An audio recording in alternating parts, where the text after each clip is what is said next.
That's a human being we can see. Or let's make a statue out of something and worship that, or make a decision by that, because that's something that we can see. And that's a problem that mankind has been doing many times, for many centuries. Christians are told, thou shalt not make any graven image. Any image. I'm not saying don't just worship it, thou shalt not make any image. And yet, with the early Christians didn't have such images or statues, but over time, we see the process happening with Catholicism. No offense to any Catholics, this is just obviously our observation, that early Catholics didn't obviously have these patron saints as stone statues in their churches. But now, going into the Catholic Church, it's replete with all kinds of graven images, stone statues. Of course, Protestant Christians make the same argument. They say that this is idolatry. We disagree with that. But our disagreement with Trinitarian Christians is that they've taken Jesus as which is a finite creature, was born, and they take Jesus as being God incarnate. Usually, the explanation goes from either historians and Muslims would argue is because the early Christians were trying to compete with the pagan Romans to give dawah, to invite people to Christianity, right? And of course, the pagan Romans well, the Roman emperor is the son of Jupiter, Hercules, the son of Zeus, Pythagoras, also divine. He wasn't just revered because of his trigonometry equations, which we don't even know if he actually even invented it, but his followers most likely did. So he was revered as a great spiritual leader, and as you do in the pagan Greco-Roman world, if you have your hero isn't just a normal hero; he has to be divine, right? So imagine the early Christians coming up to invite these pagans from Rome and Greece to become Christian, and say, okay, who's this Jesus guy? He said, well, he's a prophet, he's the Messiah, and he's a very wonderful man, human being. And they say, oh, just a man? I'm not interested. Bring me someone who's a god, then I'll be interested. So at some point, he said, all right, I'll go. And that is how historians and how Muslims would describe what happened to Christianity. And so Islam came to remind people that the teaching of Jesus was more important than the message. The message was more important than the messenger. Right? Don't get distracted by the messenger. You should have listened to the message itself. Likewise, as Muslims, we believe that the Prophet Muhammad is just a man, human being just like us. A prophet and messenger, but a created finite creature. Just as limited and as weak as any other human being is. And of course, the only one that we worship is God. And the same God that the Jews worship and the same God that Christians worship. Sometimes we refer to as the Father, but early Christians worship certainly. And if any of you are not Christian, if any of you are not Jewish, but you believe in your particular culture of a supreme God who is not limited, not finite, maybe you call him Shangdi if you're Chinese, or maybe you call him whichever term, and you believe it's one infinite creator who is not limited, you worship the same God we do. Just because you don't believe in the Quran doesn't mean that you're not worshipping or recognizing the same God that we worship, which is Islamic belief that the people who are Muwahid, who are Hanif, rightly inclined people who would recognize that God exists. There's one God, and this God is not like anything in existence. It's not finite. So anyway, that's Islam in a nutshell. It believes that as human beings we recognize the existence of God, and our purpose, like everything in this universe, is to submit to God.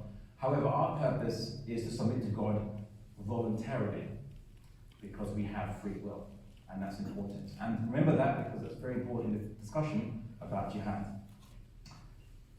Now, again, before I go into jihad, we have to ask, well, then what is Islam's world project? So, okay, Islam, and the Prophet Muhammad lived this message to remind humans of what they had corrupted from before, where they had gone astray from before, and the Quran describes itself as a dhikr, a reminder. Okay, fine. But while Islam is trying to deliver this message to mankind for them to recognize their creator, here's the thing. If human beings have a purpose in life, does this purpose in life only matter on Sundays? Or on Saturdays? Or for Muslims on Fridays? Are you only part-time human? Any part-time humans here? Like, yeah, I work at Tim Hortons, and so I only have limited time to be actual human. Or Amazon, more likely. I'm only a part-time human. Right? No, you're not part-time human, you're full-time human. So your purpose in life is not really going to be part-time, is it? If humans have a purpose in life, it must be all of your life. It must concern all of your life. And not just how many times a day you pray and how you do ritual prayers, but what is good and bad? What should we do? How do you treat, what do you do to your neighbor? What do you do to your parents? What relationship do you have with people? What is justice? How do we establish a system that allows humans to eat and drink and have access to resources amongst ourselves? How do we live? If you think religion is only meant for how you pray, that's very, post-secular. Only 200 years ago, if you go back, the world wasn't secular like you imagine today. The idea that people have a belief system and a worldview that has no connection or limited connection with their life and how they live and organize their society and their politics was absurd to the ancients, absurd to the medieval world, absurd in every culture. Just to give you an example, before the British came and quote-unquote civilized the world, like in the Indian subcontinent, there was multiple different religions, although the British being British and being rather unsubtle, just declared everyone from the Indus Valley who wasn't a Muslim was just Hindu. I was just having a discussion on the way here about this, right? So everyone from the Indus Valley you're all just Hindu, which was a catch-all term because there was multiple religions amongst those people, and they all disagreed with each other on fundamental items of doctrine. But suddenly now they're all Hindu now, right? What was the word for religion, or for the name of the religion of Hindus? Right? What did the average inhabitant of the Indus Valley call their religion? Hinduism? No. It was called Dharma. And what does Dharma mean? Anyone? Religion. No. Okay. Well, we could call it that. We could call it that in the ancient world, but it literally means duty. Sorry? Duty. Duty. Yeah. Duty, law, way of life, culture. All those words actually could fit into the word Dharma. In the Quran, the word used for religion, sometimes it's translated as religion, is the word deen. And the word means both a set of beliefs, a worldview, and a way of life. How a people live. Their law, their good and bad. You might think, but that might be maybe for Hindus, and that may be for Muslims. What about other religions? Well, Judaism. So the followers of Judaism, they follow the Torah. Right? Or in Arabic, it's Torah, right? Because obviously it's similar. What does Torah mean in Hebrew? Anyone? Any Hebrew speakers? No? What does it mean in Arabic then? Torah. For those Arabic speakers. Torah means gospel. You're not an Arabic speaker. Go back to your quiz. The guy is like, there's a reason why we give you food, so you don't want to open your mouth. I'm only joking.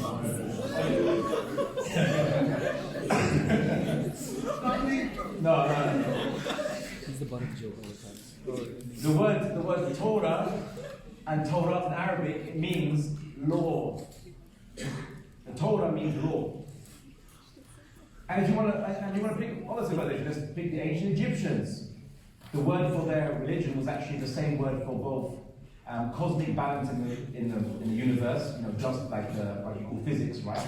And justice and right conduct and righteousness was all labeled in one word called Mat. It was a one word to describe how the universe works, the harmony of the universe, and righteousness and good conduct and obligation and duty of a human being. Same in ancient Greece, not Mart, but the idea that their religion, their law system was connected. So basically, if you broke the laws of the state, you were committing hubris against the gods, the particular gods of your city-state. Same with the Roman Empire, or the Roman Republic, the official imperial cult.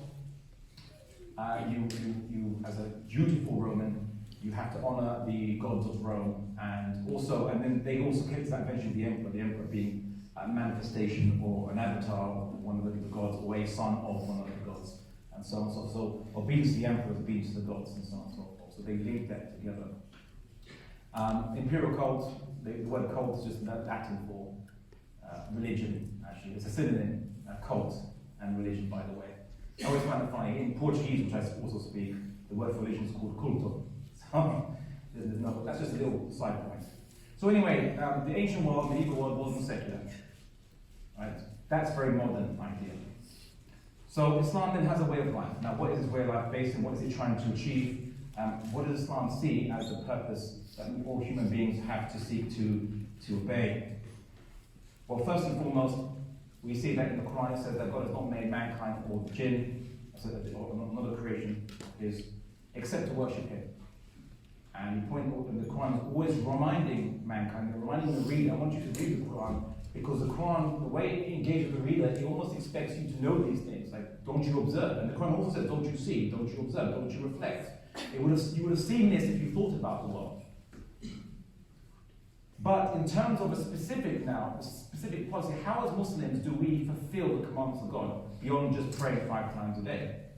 And you might think, why do I need religion? Or why does religion need to have prescriptions for conduct? Can't you just love each other? Can't you just be kind, be nice, and that would be sufficient? And well, it's great that you believe in kindness and you believe in love. Love will solve all problems. Of course, the problem is if someone loves their country enough that they want to build a massive wall to stop people from coming in, or those people who love money or love their own race more than so much so they think that other people are inferior to themselves. Love can also be the cause of problems. Some people love drugs, some people love alcohol a bit too much. Other people love to harass others and be obnoxious. The problem is not that there's a lack of love in the world, but there's a confusion and a conflict between different kinds of love and people not knowing what they should love and in what proportion they should love. Yeah, it's good to love your mother. We all believe that. It's extremely good to love your mother. Especially if she's the one that's basically tidying up your room and so on and so forth. One brother was speaking to me that he avails her of that service. However, if you love your mother so much to the point that, let's say you get married, and maybe she has some issues with your wife, right? She has some issues.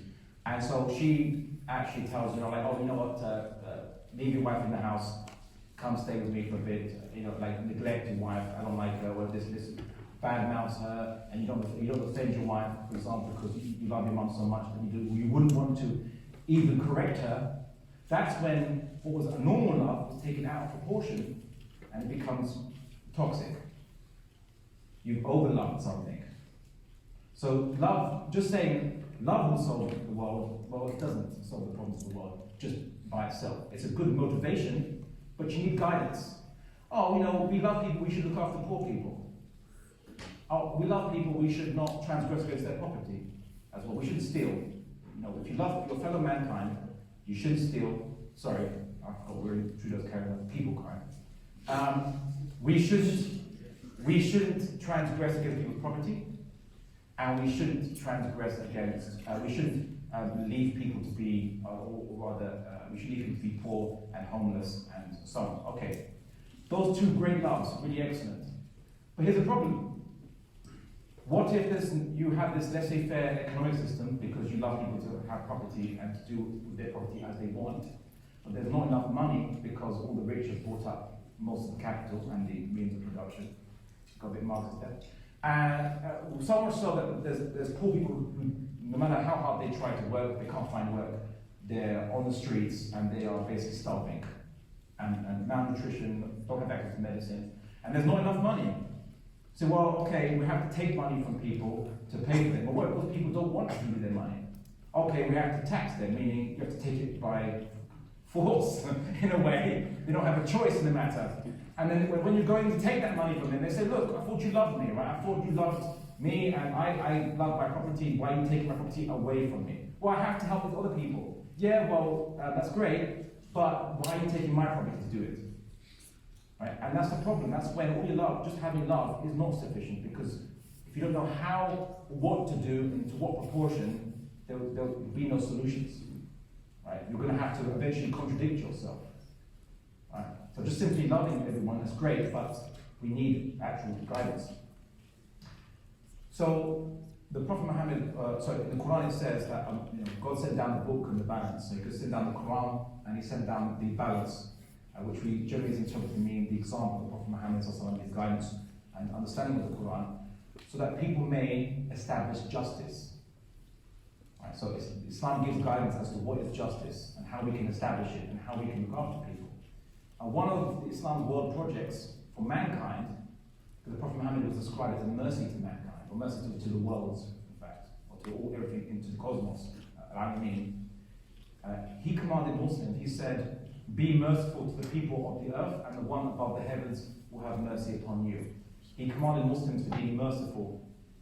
We also see the Prophet Muhammad said that God is kind and he loves kindness.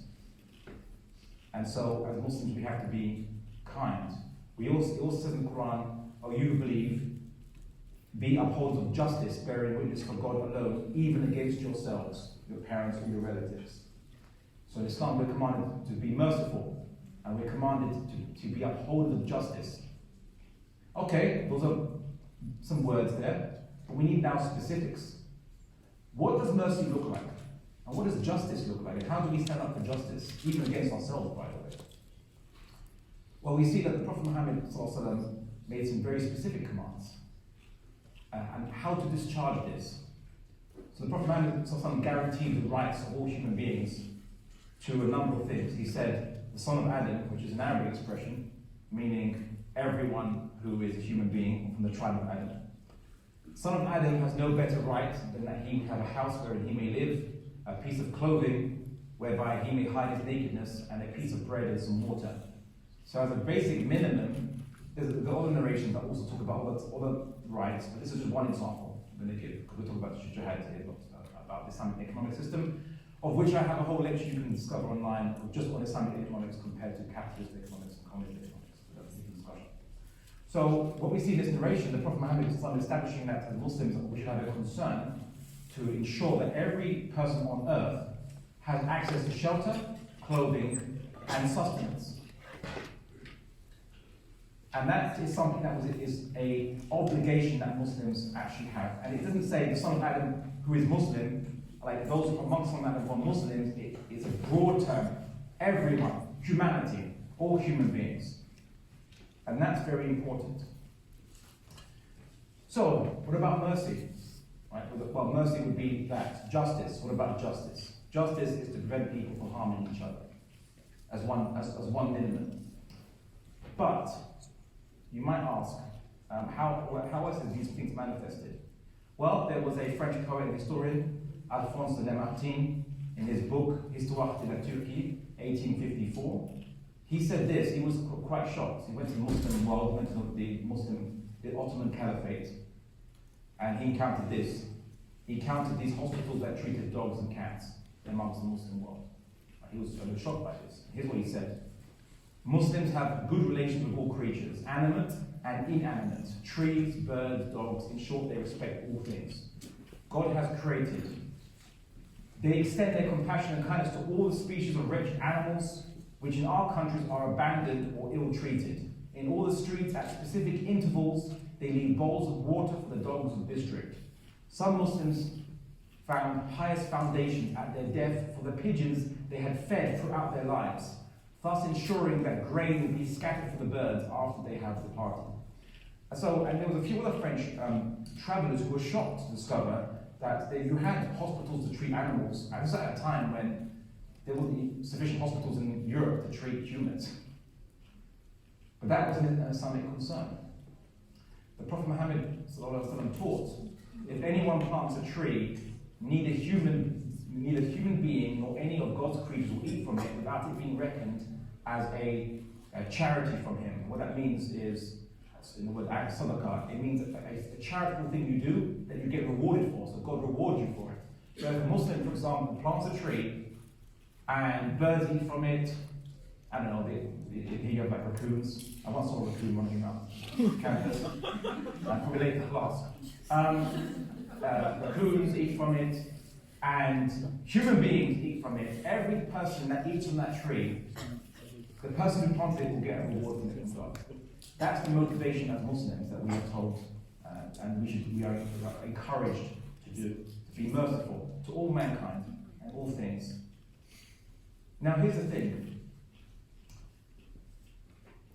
Okay, you have this, and you have mercy, and there is an Islamic economic system, and I'm going to make it the most briefest of ways that you might intrigue you a bit too much about it. Capitalism says that the problem of this world is, the fundamental economic problem is its limited resources and infinite wants. Right? So the solution is maximize production, and hopefully it will trickle down to everybody, which it generally doesn't. Communism says more or less the same, but it's addressed to this is we guarantee equal distribution of wealth, more or less. I know there's a variety of schools of thought in communism, so I'm just going to summarize it quite crudely as exact distribution of wealth for everybody, planned economy to ensure that. But the problem is that supply and demand and economics are so complex that you can't really plan it. Of course, humans need a profit incentive, right, to actually be better at their job and to improve in their job. If whatever they do, if they're a coal miner or a doctor that spends 6 years studying to be a doctor, or they work behind Tim Hortons, it's not a bad job per se, but I'm just saying that if you get paid the same to serve drinks at Tim Hortons as you would to be a brain surgeon, what would you pick if you're going to get the exact same money, or at least similar money, right? You're going to basically be a Tim Hortons seller, because there's so much responsibility to being a brain surgeon. People could die if you make a mistake, and the hours might be unsociable for you. It's hard, right? So the Soviet Union found a way to motivate people, which is threatening them to send them to gulags and execute them, of course, but it didn't work. What is Islam? How does Islam approach this?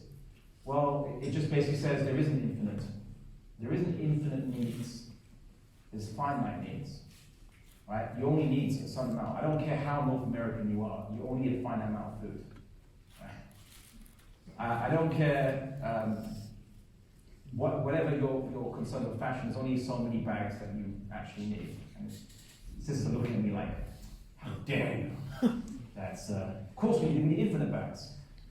No, right? You don't need infinite clothing, you don't need infinite house, or infinite spacious house. You only need a finite amount of those things to basically be satisfied, to have your basic human needs met. So then guarantee the people's finite needs to an adequate level. And then when it comes to luxuries, then you make it, let's say, fair, as they say. Let people compete and improve their work and their services to actually get luxuries. Because you don't have infinite needs, but humans might have infinite luxuries, fine, or desire for luxury. So guarantee people's needs and then let them have, let's say, fair luxury. That's basically the Islamic economic system summed up, for want of a better way. So there's many ways that Islam addresses this by preventing public resources from being privatized or nationalized, because they belong to everybody. And that's important to remember, that local resources cannot be privatized or even nationalized by the state, owned by the state. So why do I say this? Well, because Islam then has means to actually help people, help mankind, and create circumstances for mercy for human beings to feel fulfilled. And you might say to yourself, okay, maybe that's the case. But surely then, what about non-Muslims? Like, maybe it's only Muslims get to benefit from that, and not non-Muslims. And that's where you're wrong. So we see that in the time of after Prophet Muhammad, one of the companions of the Prophet, Khalid bin Walid, he was a companion of the Prophet. The state of the jurisdiction of Islamic lands had expanded after the time of Prophet Muhammad, and there was a place called Hira near modern-day Bahrain, and they had some Zoroastrians living there and some Christians there, maybe a few Jews living there. So these people were non-Muslims living under Islamic jurisdiction. I say Islamic jurisdiction. And so Khalid bin Walid sent a message out to these individuals, to this community, these communities, informing them that if any of them became poor, if any of them had insufficient means to sustain themselves, such that they depended on other people, not only were they not going to pay any taxes, I mean, they shouldn't be charged taxes if they're poor, but not only that, but the Islamic treasury, the Beit al-Mal, will supply them their needs, will fund them, will give them welfare to supply them their needs, as long as they need it. And the only condition that was put in it was that as long as they reside within Islamic jurisdiction, they can benefit from this. If they leave Islamic lands and go beyond where Muslims don't control, then obviously they can't. Muslims have no obligation to give them welfare. They're beyond the jurisdiction of Islamic lands, obviously. So obviously the Canadian government, you can get free healthcare, but you can get free visitation to a GP, I'm assuming, right? A general practitioner, you have the same wording as a doctor, right? But if you go south of the border to the United States of America, you're not really going to get free access to. The Canadian state won't provide you free access to a GP in America. United States of America. Right? So that's what was said. 1400 years ago, in the 7th century, you had welfare. And not just for Muslims, for non-Muslims. And that's very important that you are aware of this. But then you might think, okay, Islam has a world project, you say, justice and mercy. Does it compel non-Muslims then to become Muslim? Because we know historically the early caliphates from the time of Muhammad expanded, it fought against the Roman Empire and the Persian Empire, who were occupying the lands of the Middle East and North Africa. Why did it do that then? To spread Islam by forcing it upon people? Well, no, and I can quote you 2 verses of the Quran on this. One verse of the Quran you've probably heard it very often from Muslims. La ikraha fi din, right? There's no compulsion in religion. For truth stands out clear from error. You've heard that. Because we should be so confident in the truth that the truth itself should be sufficient to persuade people. The truth itself should be sufficient to make people who are sincere appreciate it. Obviously, there are some people who will never accept the truth, like flat earthers. No matter, we should pay for them to go into a rocket, not into outer space and leave them there. I meant just so they can see the Earth's curvature, okay, and then try to understand it. But maybe they just don't want to accept for various reasons. Not everyone is rational, right, or sincere. But I'll give you another verse of Quran, and most Muslims are not aware of this verse of Quran, but it's just as important as the verse I just mentioned. And for those of you who would like the reference, because you want to check it out, don't just take my word for it. Say, what do you mean, Abdullah? You got an English accent, you got Sue, of course we take your word for it. No, please don't. Always check what everyone says and double check it for yourself, because you could be obviously misled. So, chapter 10, or Surah 10, verses 99 to 100. So chapter 10, verses 99 to 100, here's what it says. Here's what we believe the word of God speaking, from our belief, informing the reader, informing mankind, informing those who believe in him. And had your Lord so willed, those on earth would have believed all of them together. So will you then compel mankind until they become believers? It is not for anyone to believe except by the permission of God. So what is this verse saying? It's saying that if God wanted it, if God had willed it, he would have willed everyone to follow one religion. Everyone on earth would have been currently following one religion. One belief, one way of life, one deed, one ideology, whichever word you want, one culture, whatever synonym that you want to use. And trust me, those are all synonyms. So then if this is not the case, then it must be God's will, and it is God's will, that people are not following one religion. If that's the case, then who is anyone to compel people against God's will? It says it there quite clearly. And that religion is only for God's permission. So God is the one who decides who is guided and who is not guided. Whose heart softens to the truth, whose heart doesn't soften to the truth. Right? It's not for you to compel them by the sword or by the bullet or the drone, but it's actually for God to decide who chooses the truth and who doesn't choose the truth. And that is very important. So Islam doesn't believe in forced converting people. We also say, and you might think, okay, maybe it doesn't believe in forced conversions, but maybe it makes life intolerable for non-Muslims under Islamic law. maybe non-Muslims are mistreated. Right? Okay, maybe they're not going to be compelled. And maybe they get welfare checks if they are poor. Right, that's great. But maybe for the rest of the other aspects of their life, they get mistreated, they get humiliated or oppressed, and what have you. Well, allow me to cite what the Prophet Muhammad, how and what he commanded Muslims to do. He warned Muslims. He said, whoever oppresses a person under covenant, which is basically every non-Muslim in the Islamic governance is a person under covenant, right? Person of Ahad Dhimma. And people say, I've heard this word dhimmi or dhimma, doesn't that mean they're oppressed and plus citizen? No, it literally means in Arabic, a person under covenant. Technically speaking, in a secular state, as Jacques Rousseau mentioned, you all have a covenant with the state, right? You pay taxes, and in return the state protects you, so you're all dhimmis of the Canadian government, basically.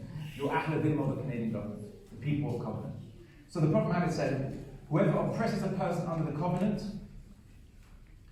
or imposes on him something more than he can afford, or humiliates him, so even humiliates a person under the covenant, or takes anything from him without his consent, I will oppose him on their judgment. So here's the Prophet Muhammad warning Muslims that, obviously after he passes away and he's no longer around, right? And so, we thought, okay, let's not follow Islam anymore. Let's not protect people's rights anymore. Whenever you thought that, he reminds us that if we even just humiliate, forget, stealing from or beating or oppressing, just humiliate a non-Muslim living under covenant in Islamic jurisdiction, he will be cursing us. He'll be telling God to punish us, specifically on their judgment. The Prophet Muhammad, our own prophet, will be telling God to punish us on their judgment. That's quite scary. I'll give you one thing more scary. The Prophet Muhammad said, whoever has harmed a person under covenant has harmed me, he says. So as Muslims, we love the Prophet Muhammad, we love all the prophets, we love Jesus, and we love them all equally, by the way. We're told to love them all equally with no distinction. We wouldn't want to see a single hair on the head of the Prophet Muhammad be harmed. And yet the Prophet Muhammad is saying, harming a non-Muslim in the lands of Islamic jurisdictions is exactly the same as if he was harming him specifically. Now, what kind of government would you feel safe under? A government where the people believe that the creator of the universe and his vast prophet will punish them severely and condemn them severely for merely humiliating you as a minority? Or a government which believes in rights, but when it's no longer convenient to national security or national interest or the secular character of the state, Quebec, then you as the minority, you don't get those rights anymore. What state would you feel more secure under? Say Islamic government, because it's now saying words, unfortunately due to a certain group, they've made the word Islamic State into a pejorative, which I'm of all the crimes they've done, that's one of the many crimes they've done that's actually made me incredibly angry against them. Many things they've done that made me incredibly angry, and that's just one of them. Not a long list. So, and the Prophet Muhammad made agreements with non-Muslims, like in towns and cities, like the Christians of Najran, which is in the Arabian Peninsula in the south, near Yemen. He said, Najran and its people enjoy protection from God and the Prophet Muhammad for themselves, their religion, land, and wealth. So this was a covenant that the Prophet Muhammad, we have this recorded, made an agreement with these Christians and to protect those rights. So you say, okay, Abdullah, so we've heard Islam has a message for mankind, reminding them of their purpose of their creator, creating justice and mercy.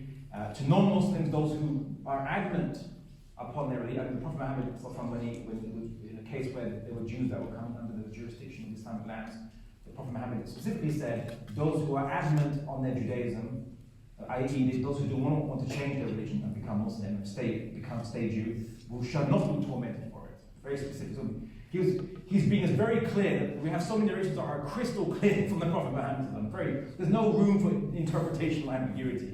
Very clear. So many cases.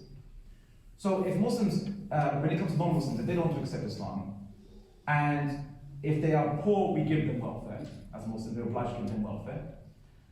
We don't compel them to change their religion.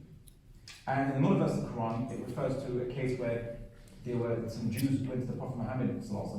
I say Jews just because in the Arabian Peninsula there's a lot of Jewish tribes, by the way. In case you guys didn't know, there was actually a lot of Jewish tribes in the Arabian Peninsula. That's why there were more than Christians. They came to the Prophet Muhammad and they wanted an adjudication in a dispute they had. And the Prophet Muhammad asked them to bring the Torah. So what does it say in the Torah? So these are Jews who are coming to the Prophet Muhammad and their own holy book is being used or invoked in this discussion, in this arbitration. This created a kind of precedent whereby non-Muslims, or Jews and Christians and Zoroastrians, had their own law courts under their own law. People say, oh, Islamic law, no, Sharia is going to be imposed on everybody. No, because the point of Islamic law is to help improve and maintain the righteousness, publicly at least, of Muslims. How is it going to benefit people? How is it going to make Jews and Christians better Muslims if they're not Muslim? Right, what's the point of applying Islamic law on non-Muslims then? That's why an Islamic scholar was going through 10th century Iraq, and as he was passing by, he saw there's large quantities of pig farms in the countryside. He was like, all these pig farms, what's going on? And he's explaining, oh, these are the Christian areas. Because Christians, they don't think a pig is prohibited, and so they only eat pig, and so they have pig farms. So you had pig farms in the 10th century, and we had records of large-scale pig farms in 10th century Islamic Iraq, Christians. And we have record upon record of court cases, Jews going to their own courts, Christians going to their own courts under their own particular sect's understanding of law or Christian law. So clearly non-Muslims were not under Islamic law. So then, all right, so non-Muslims are not compelled to be Muslim.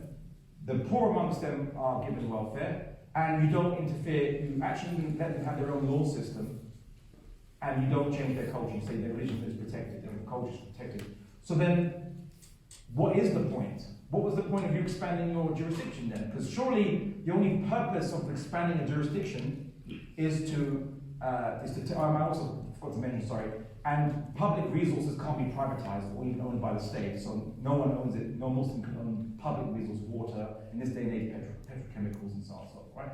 Can't be privatized, can't be nationalized, so you can't even take their resources, you can't change their culture in the name of spreading enlightenment, you can't compel them, and if they're poor, you give them welfare.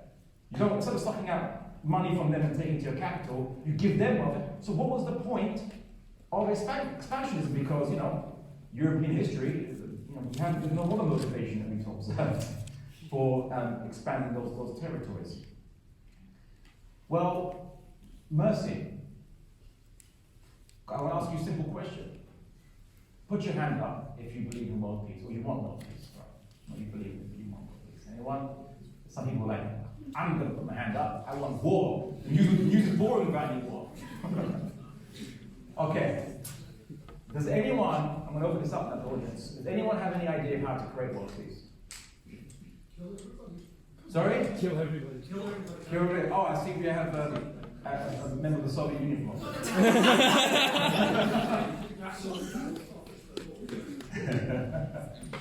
All right, so we go for the Stalin approach. Kill everybody. Okay, yeah, I know. I haven't read it, right? Okay, let's call that plan B. Anyone else? Anybody else? Any other suggestions for creating world peace? You got it? You can't. It's impossible. You think it's impossible? Yeah. Okay, I would concede that utopias are impossible, humans are fallible. But can we get something approximate to world peace? Something where we actually have a situation whereby we wouldn't have the kind of devastating wars and border conflicts, genocide, that we are witnessing even in the modern world. So you were in front. Oh, you think always crisps. Is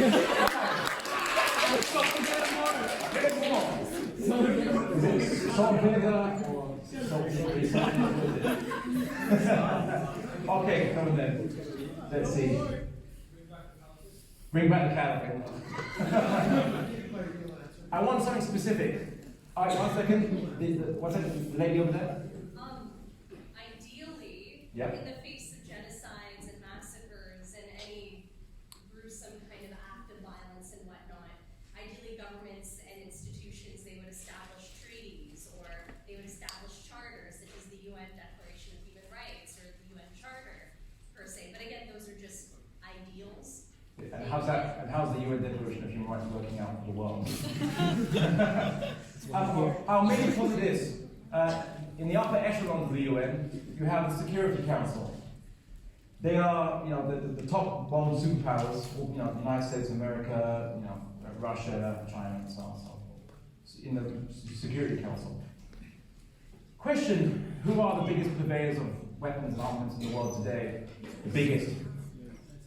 Security Council. Vote everyone in the Security Council, basically. And who are the ones who usually veto measures that resolve, who can invade the most countries and bomb the most countries in the world and oppress their own minorities the most. Members of the Security Council. But I'll tell you what, let's just rename them the Insecurity Council, the Non-Security Council. What insecurity means that they're subconscious. But I mean, it's a bit of a joke. It's actually absurd even, right? Because those who are members of the Security Council in the modern world of nation states, where the highest purpose of the nation is to look out for its own interests. And we expect peace to come about from that. Sure, Switzerland's not going to attack anyone, it's too small. But countries that have the means and the ability to, including a country that spends 50% of its GDP on its army, weapons, navy, fleets, and so on and so forth, is not really going to be motivated to be peaceful when there's so much delicious resources out there that are just dying to be free. And we need to liberate the petrochemicals from underneath the earth. And we need to get freedom. Freedom to go into their petroplex. So you're not going to have world peace. I have one more suggestion from the audience. Sister there. Maybe get rid of the ideologies of power. So sister said maybe we should get rid of ideologies of power. Well, that's an interesting Jacques Derrida type response. However, the thing is this: you're going to need hierarchies to manage anything, like whether it's your local business, store, government, distribution of resources, defense, and so on and so forth. And the hierarchies, unless it's going to be a rule of a dictator, you need to have principles that govern and restrict what the members of this hierarchy can do. And the principles have to be guided by a worldview that talks about managing power. People say, why is it that Islam even has a concept of jihad? Why can't it be pacifist? I say, you know what? You should be thankful it has a concept of jihad. Because what this world needs is more guidance and restriction in warfare, not less restriction and guidance in warfare. See, have you ever seen that film, Naz will be telling my age, A Few Good Men, where the famous phrase, you can't handle the truth, comes from, it's by Jack Nicholson, yeah? And what was the context of it? Well, his argument, so he was basically a military commander, and he was doing some unsavory, immoral actions. But he argued that it was necessary, these actions were necessary to protect the walls of civilization of America, United States of America, basically, how he views it. And those who didn't want to get their hands dirty, also an expression, it's all great for them to say peace and love and what have you, when they benefit from the security provided by these unscrupulous people who have to do with whatever is necessary, whatever they think is necessary, right, to defend those walls. And this is the problem. If you are a pacifist, you don't have a solution and you don't have a solution to create world peace. If there are people, because you're basically saying, imagine we create a police force. We're going to make a police force. And we want the police force, we're worried about police brutality. Right? We're worried about it. So we say to the police, guys, first and foremost, we should be pacifist. So, under no circumstances are you ever to use force. Just try to persuade people, just try to talk to people, right? Okay. But then say one day, someone in an abusive husband is abusing his wife, and it gets to the point that when he's drunk, he takes out a meat cleaver, and he's about to hack her to death, and obviously suddenly a Canadian police officer turns up and says, hello sir, what are you doing? Are you going to hack your wife to death? Oh, don't do that. Please don't do that. It's not nice. It's not sociable.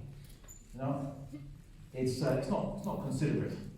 But he does it anyway, and the police officers just say, no, like stop what you're doing. Please just don't do that. But it doesn't physically prevent the husband from doing that. Is that the kind of police force you want to live under? That's probably how the United States of Americans probably view the Canadian police force anyway, right? Certainly in Europe anyway, the police are trained to first try to defuse a situation rather than use violence as a first recourse. That doesn't always work, and they don't always use diffuse situations, but anyway, you want a police force that actually can get involved and stop someone committing a crime, because you need force with those people who don't care about the law, who don't care about the rules. And there are many, it's called humans, right? And the minority of them will always be criminal. You have to have a way of dealing with them. And what does it say in the Quran? It tells people to fight those who fight you merely because you believe in one God, right? Referring to the pagan Arabs who are being intolerant to Muslims, killing them, mutilating them, torturing them. And then the Quran says, it explains, that it's been made permissible, fighting has been made permissible for those who are wronged. Because had not God checked one people with a group of another, you would not see any mosque, synagogue, or church standing on the world. Because they all would have been destroyed due to intolerance. God's religions would have been destroyed due to the intolerance of those who want to reject it and manifest their intolerance by destroying them and killing them. So you have to, in self-defense, you have to use force in self-defense. You have to be prepared to use force in self-defense. Of course, the Islamic concept of self-defense is one where it is only when you're being attacked, only when someone's attacking you, and everyone generally agrees with this. No one's going to find that controversial at all whatsoever. But regarding world peace, how to attain world peace, Islam also has, as part of its duty to mercy, it has a solution to that. In England, many years ago, it was legal to own handguns. Right? But I know many North Americans are like, what? A place where handguns are illegal? What is this desolate place of this misery? Surely, you must have, any civilization should have people that can own handguns and protect their Second Amendment rights and so on and so forth. That's a view of the USA, of course. But until one day, one guy got a revolver and he went into a primary school with young kids, very young kids, and he shot them. He has a mentally disturbed guy, and he started shooting. He shot the kids. It's called the Dunblane Massacre, basically. And something happened. A similar massacre happened in Australia as well. Before the handguns were illegal, and then someone used it to just start shooting people. So we didn't have any Charlton Hestons in our country to say, "For my cold dead hand, I will relinquish my weapon." You thought, look, why are we making these weapons legal for people? Because people aren't playing nice with weapons. Kelso trees, right? People are using it to kill each other, to harm each other. So the Islamic solution, or what is sometimes called projectionist jihad or expansionist jihad, that the early caliphates implemented. And why I have to say early caliphates, because this can only be conducted by a state system under a duly appointed caliph, appointed by the people, and given conditional rules and limits and a constitutional government, right? So it's given limits and rules and obviously duties and rights and so on and so forth. The Muslims encountered, firstly, the pagan Arabs who were intolerant to Muslims, butchering Muslims. One of the first martyrs of Islam was Sumayya, was a woman in Mecca. She was impaled by a spear, basically by the Quraysh, because she didn't want to go back to the religion of her ancestors, the pagan Arab idolatry.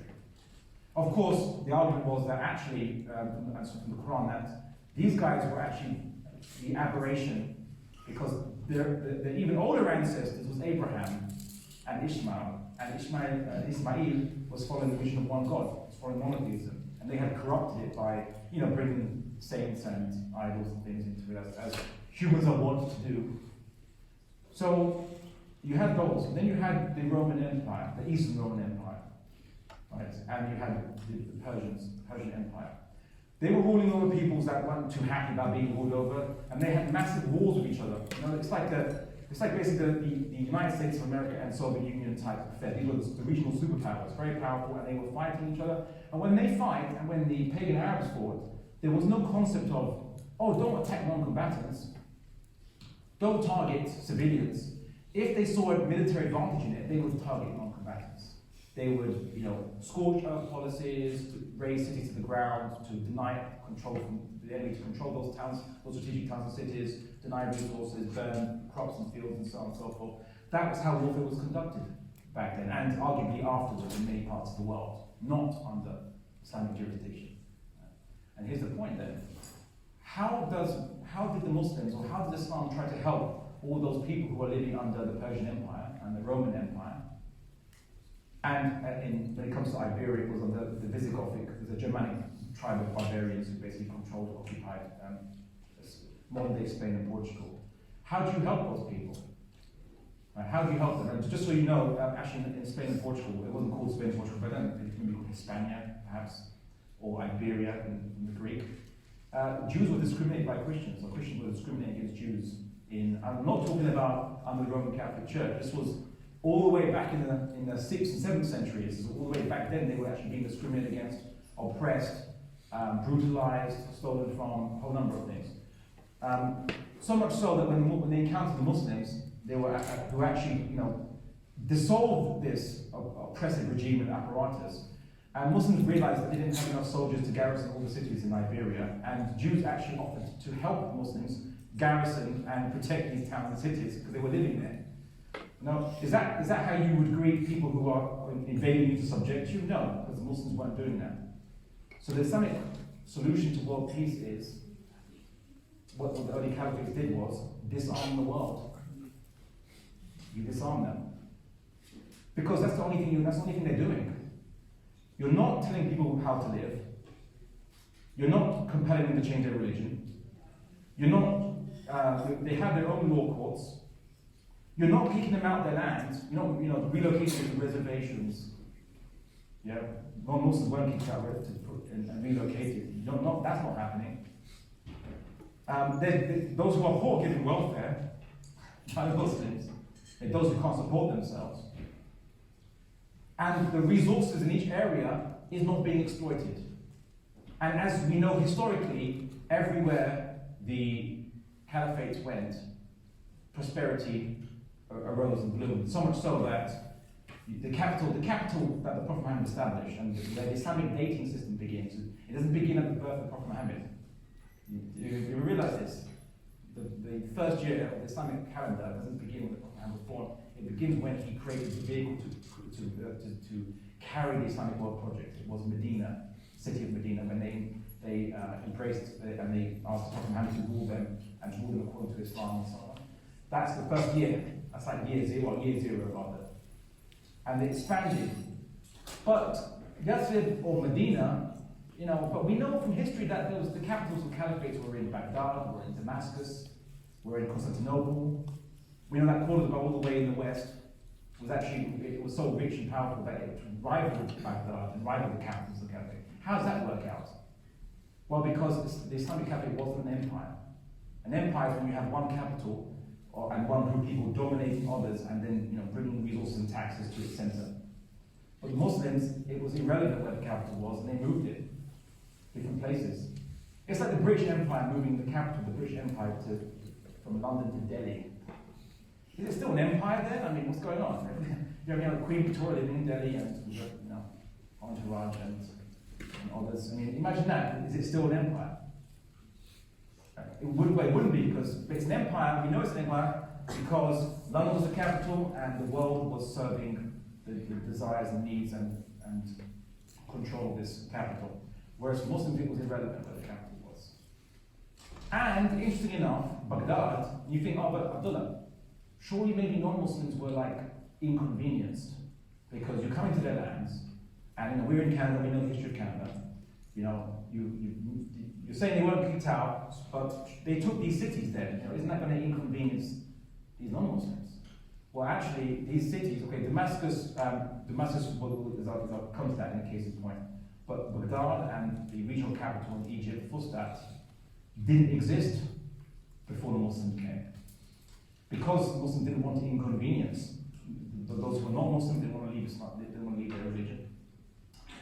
They built it was really garrison towns, or barracks to protect the borders. And one was in Egypt, it was called Fustat, one was in the old Persian Empire, it was called Baghdad.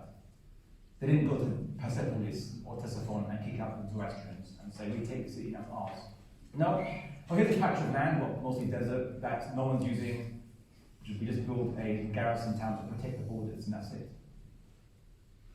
And with Damascus and Constantinople, obviously, that they did take an existing town, but they actually expanded it to put the garrison where it wasn't interfering with non-Muslims' lives. So the civilian parts of Damascus and civilian parts of Constantinople were not affected by Muslim garrisons in towns. So then, what was the objective then? The objective is wars were ended. There was no longer the kind of wars that you got during the Persian Empire and the Roman Empire, where everyone was a piece on the chessboard that could be taken off the chessboard and killed and attacked. You had a situation where, and for actually hundreds of years, most people don't realize that for 100 years, Muslims were actually the minority in those lands. You just see a map and you see, okay, all 750, 780, 790, all these expansion of Islamic lands, okay, that's probably where the Muslims are, it's majority Muslim. They weren't. For hundreds of years, Muslims were actually a minority in those lands. Usually confined to the borders or administration buildings or what have you. Of course, there was no barriers. People could walk around and do whatever they want in terms of where they could go and move and trade. But you didn't get a situation whereby suddenly Muslims just pushed everyone to become Muslim and it was the majority Muslim. No. Now, before any smart Alex says it in the Q&A, oh, but Abdullah, wasn't there some civil wars between Muslims due to one caliph was becoming corrupt and some Muslims rose up against his caliph? Wasn't that like a war or civil war? Well, it was. In some cases, it was a corrupt caliph. In some cases, the people after the Prophet Muhammad were reneging their obligation. Muslims were reneging their obligation to the first caliph after the Prophet Muhammad saying that we don't need to obey these Islamic rules anymore because that ended with the death of Prophet Muhammad. Right. Anyway, in those situations, the wars did happen, but they happened between the militaries of these different factions, and it didn't affect the civilians. They happened outside. You didn't see the kind of bombardment of cities or the killing and massacring of civilians that you did during the Persian and Roman imperial wars, right? And you think the death toll was very minor. Compare that to the American Civil War. The American Civil War, now that was devastating. The population was about similar to modern day Syria, but more Americans died in the American Civil War than Syrians have died in the Syrian Civil War today, after all those years. It's true. Check out the system. I mean, it depends when the Syrian Civil War ended, how long it was going. But currently speaking, more Americans died during the American Civil War, with a comparable population to modern day Syria. Back then, in the 19th century, then Syrians have died out in the Civil War. And no one says that the United States-American system is not viable because there was a civil war. Right? There was a horrific civil war. So, the Islamic Caliphate actually ended the type of warfare that you saw happen back in that the medieval world was used to. And that brings me to the last point, which is the rules of warfare. The Prophet Muhammad ﷺ made very clear prohibitions. He said that as Muslims, we're not allowed to target non-combatants in a war. So when you're fighting an enemy army, as part of an army yourself, of a duly constituted state, not just one guy running out and saying, I'm going to do a bit of jihad today. Say, no, you have to be part of an army under a duly and properly constituted state, under a properly, obviously led by a leader, and you're fighting the enemy army in battle, then you have to abide by the rules of warfare, which includes not targeting non-combatants. Anyone who's not involved in combat can't be targeted. Other restrictions include if the enemy drops their weapons or runs away, they're not targeted. Not like what the United States did to the Iraqi army when it was leaving Kuwait, complying with international demands to retreat, and the American army in their helicopters said, "Oh look, they're crowded down it became called the highway of death, because all these Iraqi army, they're just leaving Kuwait and going back home, and they were all kind of piled up in the roads, not fighting anyone. They just wanted to go back home to their families now. I'm probably glad of it too." And the army just strafed them, and so the American army, the United States American army, just strafed them and destroyed them, even though they were running away. They celebrate that. Other restrictions that the Prophet Muhammad instituted, which is not only not targeting non-combatants, but also, and this is an institute that was followed by the Prophet, by his companions, not targeting civilian areas that have, for example, fruit trees and places that produce food, not destroying cattle or scorched earth policies. That was prohibited. Right, basically, you just fight the enemy army and that's it. Once they've been pacified and the area is pacified, that's it. There's no further war. And if it causes extra hardship, if you don't use those tactics, well, so be it. Because the purpose of Muslims is to worship God, not to try to make a little bit of ease for ourselves, or maybe or extend our lives maybe 1 or 2 years extra, because we're all going to die anyway.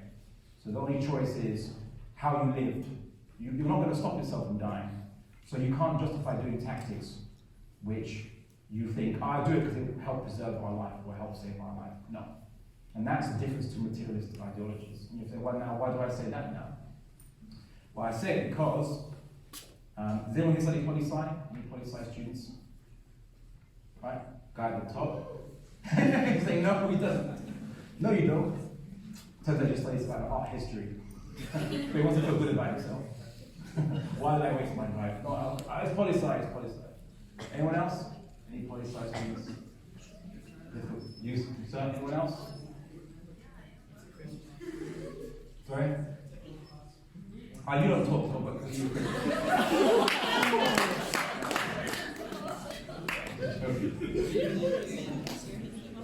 All right. Has anyone here heard of a very influential philosopher, liberal philosopher called John Rawls? John Rawls, yes. Yeah, you have, right? He's not some fringe guy. In fact, he wrote 2 very popular seminal works. One was called A Theory of Justice, and another one was called Political Liberalism. Now, he explains something that liberalism allows, and I'm going to quote it for you. So he says that in warfare, sometimes a liberal politician can, if it's required in certain emergencies, and if it helps you win the war and save lives, you can deliberately target non-combatants. And I'll quote you. He's called the Supreme Emergency Exemption. Again, don't just take it from me because I got a British accent. So write it down. Supreme Emergency Exemption. Google it yourself. Please check it out yourself. And I will read you a quote. So he wrote a book called The Law of Peoples, and I will read what he said. So rather than Supreme Emergency Exemption, so the exemption from the normal law. The normal law, you don't target civilians, but he says this is an exemption. This exemption allows us to set aside, in certain special circumstances, the strict status of civilians that normally prevents their being directly attacked in war. Then he compares it to the Catholic doctrine of double effects, where Catholics believe that you can't target civilians specifically. The Catholic doctrine says that one must never act with the intention of attacking the enemy state by means of taking the innocent lives of its civilians. Political liberalism allows the supreme emergency exemption. The statesman is a central figure in considering the conduct of war and must be prepared to wage a just war in defense of liberal democratic regimes.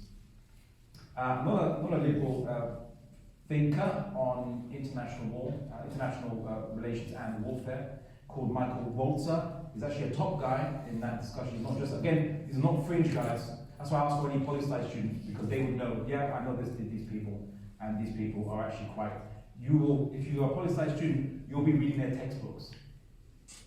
You'll actually be reading their textbooks, right? Yeah. So let me quote Michael Walzer. No government can put the life of the community and all its members at risk, so long as there are actions available to it, even immoral actions that will avoid or reduce the risk. That is what political leaders are for. That is their first task. And then he also says, again, this is in his book, Just and Unjust Wars, a Moral Argument with Historical Illustrations.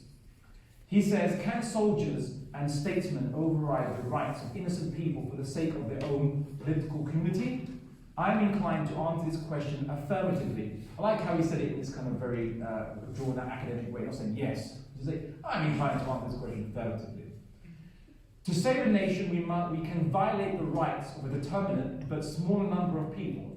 We might better say that it is possible to live in a world where innocent individuals are sometimes murdered, but a world where entire people are enslaved or massacred is literally unbearable. For the survival and freedom of political communities whose members share a way of life developed by their ancestors to be passed on to their children are the highest values of international society. And you might think, oh, okay, but maybe these are modern philosophers, but surely in the past, Western philosophers of the Enlightenment have never justified the targeting of civilians specifically, deliberately. These are just modern-day aberrations, surely. Well, unfortunately, no. I can quote Alexis de Tocqueville, who wrote Travail sur l'Algérie, 1841. I will quote, this is concerning colonialism, because everyone always forgets that colonialism wasn't a bunch of conservatives going outside the world and colonizing it. It was liberals trying to spread civilization to the barbaric masses. So let's hear what civilization was trying to be spread.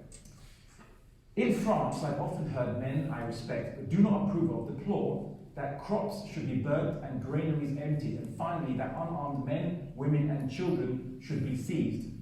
In my view, these are unfortunate circumstances that any people wishing to wage war against the Arabs must accept. I think that all the means available to wreck tribes must be used, barring those that the humankind and the right of the nations condemn. I personally believe that the laws of war enable us to ravage the country, and that we must do so either by destroying the crops at harvest time or any time by making fast forays, also known as raids, the aim of which is to get hold of men or flocks. Again, that was just him. John Stuart Mill argued as well. Again, he's not just a fringe liberal guy. John Stuart Mill is pretty much the father of modern day liberalism, or a leading father, who argued that there are some people around the world who are in their infancy and they need a strong hand until they can be ready to be allowed to have responsibility for themselves. The iron rod, if needed be. And again, justifying colonialism, of course, he was involved in colonial adventures in India, and had many, obviously, British governors were also philosophers or had connections with liberal philosophers, and they stated their mission was to civilize the people, and by any means necessary, even if they don't want to, even if they don't choose to. Whereas in Islam, why Islam was different is because the purpose of human beings in Islam was to voluntarily submit to God. It's very important, it must be voluntary, under no compulsion. But if people don't accept the Islamic message, you don't interfere with their way of life, but at the very least, for those who need it and call out for it, you give them welfare and you help them. Those who are poor amongst them who are begging for money or begging for food and just to live, you give them that food, and while you're doing so, you respect the fact that they have a different culture and a different law system and so on and so forth. And this was practiced even in extreme situations. You think it would be extreme. You think you want to intervene. One case was Zoroastrians who believed in incest marriage. There was some Zoroastrians who believed in incest marriage. They believed it was okay to do that. This was before Game of Thrones became popular.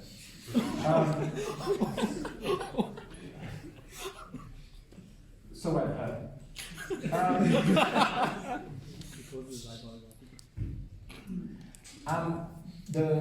It became a Jolzi discussed. He was a classical medieval Islamic scholar, and he discussed what Muslims should do regarding Zoroastrians who are practicing this incestual marriage.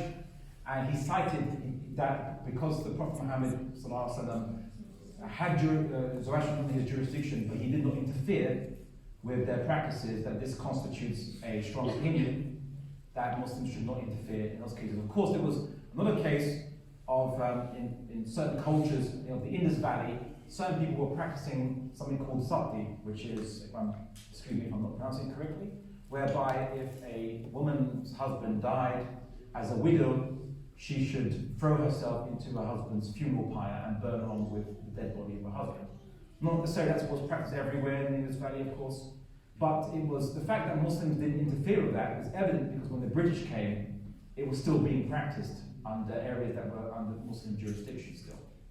So Muslims obviously didn't get involved. And you might think, surely we should get involved in that. But here's the thing, if you think you know better, then people who have their own way of life, then aren't you imposing it on them?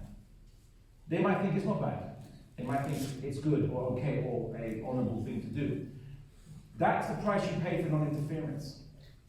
That even in practices, cultural practices that you disagree with, and the Muslim people strongly disagree with that, Islam strongly disagree with this, but you can't interfere. But there's one thing you can do, which is you can do in Arabic da'wah, invitation.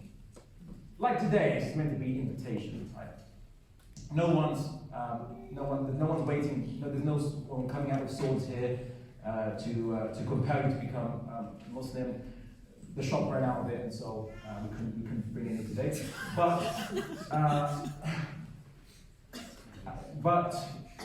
the thing is that da'wah is invitation, and the point about in the Quran, one of the world projects of Islam is for Muslims to be witnesses to mankind. Bearing witness means that we point to mankind that they have a purpose in life, that there is no existential crisis. But humans actually were made with purpose. The whole universe has intent behind it. There is one God who we all meant to voluntarily submit to, and we invite people to it. Say, if you don't like your culture, your practices, why don't you leave it? Why don't you consider what we are trying to, our belief and our worldview, and see if it makes sense to you. And if it does, then you should make the choice to embrace it. If not, fine. As the Quran says, let those who wish to reject, and let those who wish to accept the truth, accept. And that is how Islam and how Muslims approach different cultures who practice things that we may not agree with. Voluntary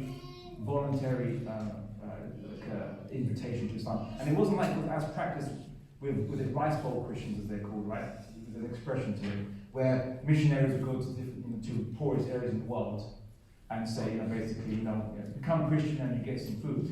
Yeah. There are Christians who condemn that practice, by the way. They say it's insincere, because there are unscrupulous Christians that do it, but many Christians that I've seen them, they've condemned it, saying that that's insincere way of preaching the gospel. Right, so I will be fair, they do say that. But as Muslims, it was unconditional. If you're a non-Muslim, whether you accept Islam or not, if you're poor and you need food or support to be helped, you get welfare under the Islamic system. So then lastly then, I did say, I made a little promise at the beginning of this lecture, and I said that we would discuss the aberrant example of two groups, Al-Qaeda and ISIS. And as you know, no Islamic lecture can be complete without the intonation of those two names. So let's deal with them. Where do they get their so-called justifications from? What do they say about this? About what they do, what motivates them, and so on? Well, here's the thing. Because you're in a university and you should be used to researching things for yourself, and because I would never tell you to download Al-Qaeda manuals off the internet to research for yourself what motivates them, that would be a bridge too far, I fear. I will tell you to research academia, and there's one particular book that was published by an academic called Professor Bruce Lawrence. Bruce Lawrence. He wrote a book called Osama bin Laden Messages to the World. That was the name of it. Osama bin Laden. Just type in Bruce Lawrence Osama bin Laden book. You'll probably find it on Amazon. And hopefully you'll get knocked on the door from CSIS. If you're Muslim, that's a real concern, unfortunately. Now, I don't know if anyone studies criminology here, but the purpose of criminology is to study the motivations of criminals. It's not to justify crime. Like, no one says, I want to study criminology because I want to justify crime. You want to study criminology because you want to know what motivates criminals, how do they justify their crime to themselves, in order to combat it, find a way to deal with it, a solution to it. So we have to understand what motivates terrorists to do what they do in order to find a way to combat it and to resolve it and to deal with it. So in this book, he compiles, Professor Bustorius compiles a number of different quotations by Osama bin Laden, his interviews and so on and so forth, authenticated narrations of Osama bin Laden. And it was quite interesting to see his justifications, how he argued so on. And in one case, there was an interview with Al Jazeera in 2002. Al Jazeera interviewed Osama bin Laden and talked about 9/11 and the war on terror and so on and so forth, and asked Osama bin Laden about his declaration of war against the United States of America and his advocacy of the targeting of non-combatants, United States of American non-combatants. And he said, look, the Al Jazeera interview was a Muslim. So he says to Osama bin Laden, how do you justify targeting non-combatants when the Prophet Muhammad has prohibited this? Yeah, how do you justify it? And Osama bin Laden responded, you're right, the Prophet Muhammad did prohibit this, and it's been prohibited in authentic narrations attributed to the Prophet Muhammad and the Quran. So the Al Jazeera journalist was really confused, like, well, exactly. So then how are you justifying this then? If it's been prohibited, you acknowledge it's been prohibited. So Osama bin Laden then responded, well, the prohibition is set in stone. Or he used the word mutlaq, it wasn't absolute, he says. And he then tries to find an exemption, and a supreme emergency exemption, to it. He says, America doesn't care about targeting civilians. The nuclear bombs being dropped on Hiroshima and Nagasaki, did they care about avoiding civilians or not? And these were civilian cities, he argues. So he said that in order for him to help defend, he said it was he's doing a defensive jihad. He says in order to defend the lives of Muslim civilians, men, women and children, mostly women and children, he says that he's going to retaliate against America, giving them, he used the word America, so don't get offended. He wants to retaliate against America to give the Americans a taste of their own medicine so that they stop doing what they're doing. They stop attacking the Muslim world, bombing them and killing civilians. So and then he tries to bring, the verse of Quran he tries to bring is like basically fight those that fight you, or fight them as they fight you. But he always cuts it short. And the verse of Quran, like fight those who fight you, if you just literally continue the next verse, but do not transgress the limits of God. Verily God loves not those who transgress. So fight those who are fighting you, but don't transgress the limits of God. Then very weirdly and strangely, he cites two classical scholars of Islam that he says supports his view. Ibn Taymiyyah and Imam Qurtubi. Right? These are classical medieval Islamic scholars. I was like, okay, I've never heard this before. Let me go into their works and see what they say. And as I was looking into their works, I discovered that they actually said the complete and exact opposite of what Osama bin Laden says. I will quote it to you. So in his commentary on the Quran, Imam Qurtubi said, regarding fighting those that fight you and don't transgress the limits. And what if those who are fighting you are killing your civilians deliberately? What do you do? Your women and children, what do you do? So here's what he says. Classical is a medieval Islamic scholar. It's not some modern day, airy-fairy, liberal guy who's whatever. He's a classical Islamic scholar representing Orthodox Islam. He said this: it is not permissible for us to retaliate in the same manner, even if they kill our women and children and cause sorrow to befall us. It is not permissible for us to act likewise with the intention of making them feel grief and sorrow. Ibn Taymiyyah said that there was a consensus with no difference of opinion. And I'll quote this. He said, there is no killing due to someone not believing in Islam, and there's been never any disagreement on this, including it's never been disagreed on the prohibition of killing the one who sits out of combat. For this is something that the legislations of Islamic law and the intellect do not differ over. The blood of a non-believer or someone who does not believe in Islam during the early history of Islam was sanctified and inviolable, just like the original sanctity of a person. God prevented the Muslims from killing a non-Muslim. Ibn Taymiyyah is pretty clear on this, and it was baffled. Now, I think there's a reason for this. There was Osama bin Laden, I think, misread a modern-day Saudi scholar who was trying to justify the insurgency of Palestinians against Israelis, and he tried to, it was twisted. But there is no prohibition, and Osama bin Laden's argument is not following the Prophet Muhammad's teachings. He's not arguing that he wants to go back to the fundamentals of Islam, go back to 7th century Islam. The problem with Osama bin Laden is that he's not a fundamentalist. That's the problem with Osama bin Laden. He's a modernist. In the modern world, he argues, there should be exemptions because we're facing new situations and so on. It's not new. This Muslims have been targeted for centuries, right? Not new. And he argues that you can change Islam to new context, right? New exemptions. And unfortunately, there are many secular Muslims that actually, they wouldn't say justifying terrorism, but they would say in other contexts, you can change Islam, or you don't have to follow rules anymore. It's not absolute, it's that we have exemptions to the rule. And what he's arguing is that he doesn't want to imitate the Prophet Muhammad. He's not imitating the Prophet Muhammad. He's saying that in today's world, he can imitate the West. He can imitate the United States of America. That's what he's arguing. And for those, and I didn't mention it earlier on, but when I mentioned that America bombed Nagasaki and Hiroshima, there was also a more obvious case that you've probably heard about, and you've probably seen in movies, and it didn't click in your mind. During the war against the Nazis, yes, we all agree that it would be classified as a just war because they were oppressors, and the Quran says to Muslims, what is wrong with you that you fight not for the weak and oppressed amongst men, women, and children on earth to call out to God, oh God, send us from you someone who will protect us, right? That's when Muslims will fight for justice to defend those who are being oppressed. So if Muslims had a functioning caliphate at that time, they would have fought against Nazis to rescue and protect the Jews. That would have been something that Muslims would have done. In the Rwanda civil war, Muslims would have helped protect Hutus and Tutsis if they had a functioning caliphate. And that wasn't established after 1922 or 24. And they had the power to, they would have been obliged by Islam to intervene to protect people from being massacred and not wait a number of months because there's no oil there, basically.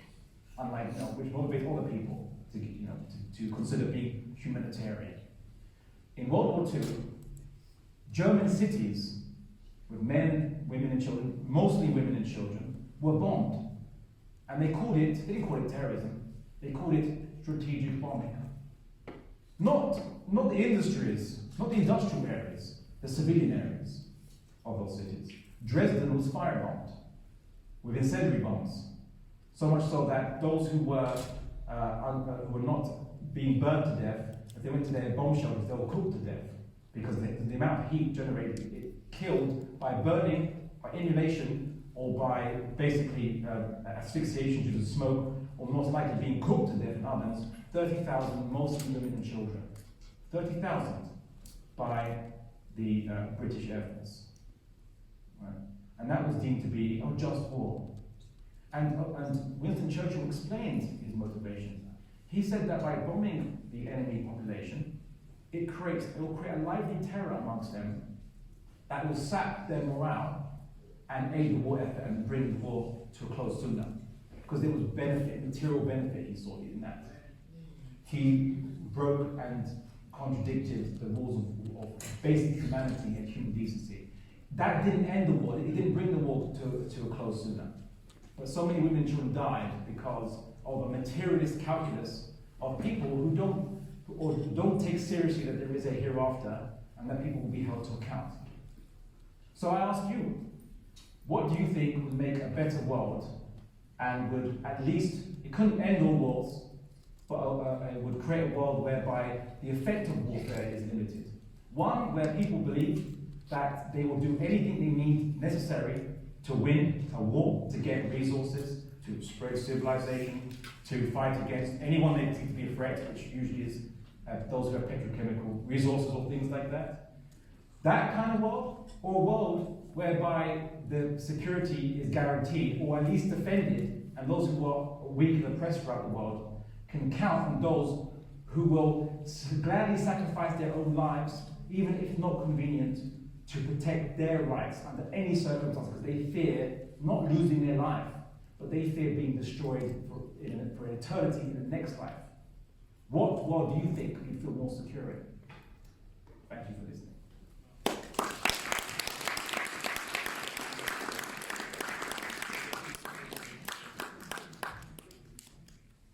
Thank you so much for the amazing talk. We do have options of people either raising their hands to ask questions, or we have the option, sorry, I'm gonna have to ask you asking questions anonymously. So you can just go to mentor.com and type this code, and you can ask questions anonymously. We are going to try our best to answer as many questions as possible, but if we don't get to yours, you can come down later on and talk, or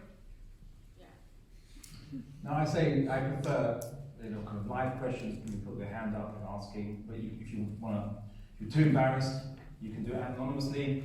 I also prefer contentions. Actually, I usually do debates. Well, I like to usually do debates more than I do lectures, of course, because I feel that firstly, anyone can sound convincing when no one's challenging them on the platform. So I like to be challenged, so that in that everyone else can benefit from seeing, two sides discussing and putting counterpoints. But also at the same time, you shouldn't blindly, again, believe or accept anything you hear. And if there's anything that you want to ask about Islam or afraid to ask, then now's the time I invite you to be, and I actually welcome it. So, questions, comments, or contentions. Who wants to go first? Who's going to be brave? I can go first. Okay. So if, for example, you were talking about Muslims allowing incest in the case of when they took over or they were into us Syrian land. So would that same apply for same-sex marriages while living here? While here? While living here, or if it was like an Islamic state, Okay. or if someone was practicing same-sex marriages, or if also, and in the case here, where that Muslims now too. Okay, so I'll repeat each question and then I'll answer it. So the first point, the last one I'll mention first actually, which is what do Muslims do outside of an Islamic jurisdiction, which arguably I'd argue is everywhere in the world today, including the Muslim world, unfortunately. Those kingdoms are not part of Islamic beliefs and constitutions and things. They were created after colonialism and after the Ottoman Caliphate was disestablished by force, by outside force, unfortunately. What do Muslims do in a non-Muslim majority land, territory, or government? I'll make that point first, I'll get to all the points.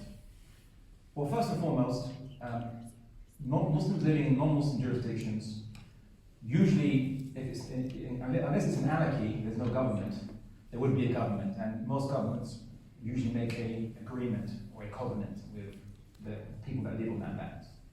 So as Muslims, we're under covenant, like everyone else under covenant that lives in Islam. Whether you're a traveller, you're just passing by like myself, or you are a citizen, that's just more long-term contracts that you have with the state.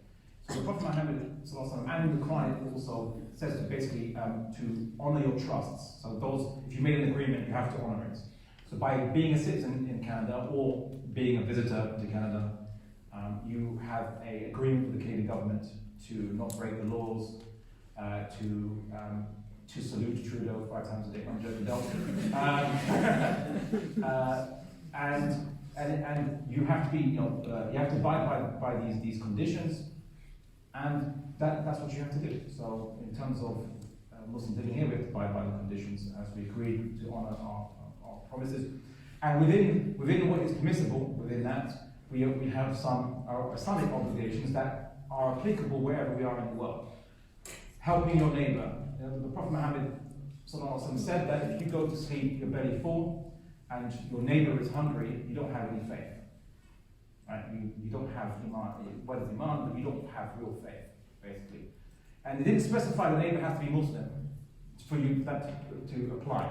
So in Canada, if you're a neighbour or even someone sleeping rough, especially in the kind of cold that you get in Canada, if you go to sleep safe, secure, warm, well-fed, and your neighbour, whatever religion they are, whatever lifestyle they do, then they are starving and they don't have that, then you can't, with good conscience, just ignore them.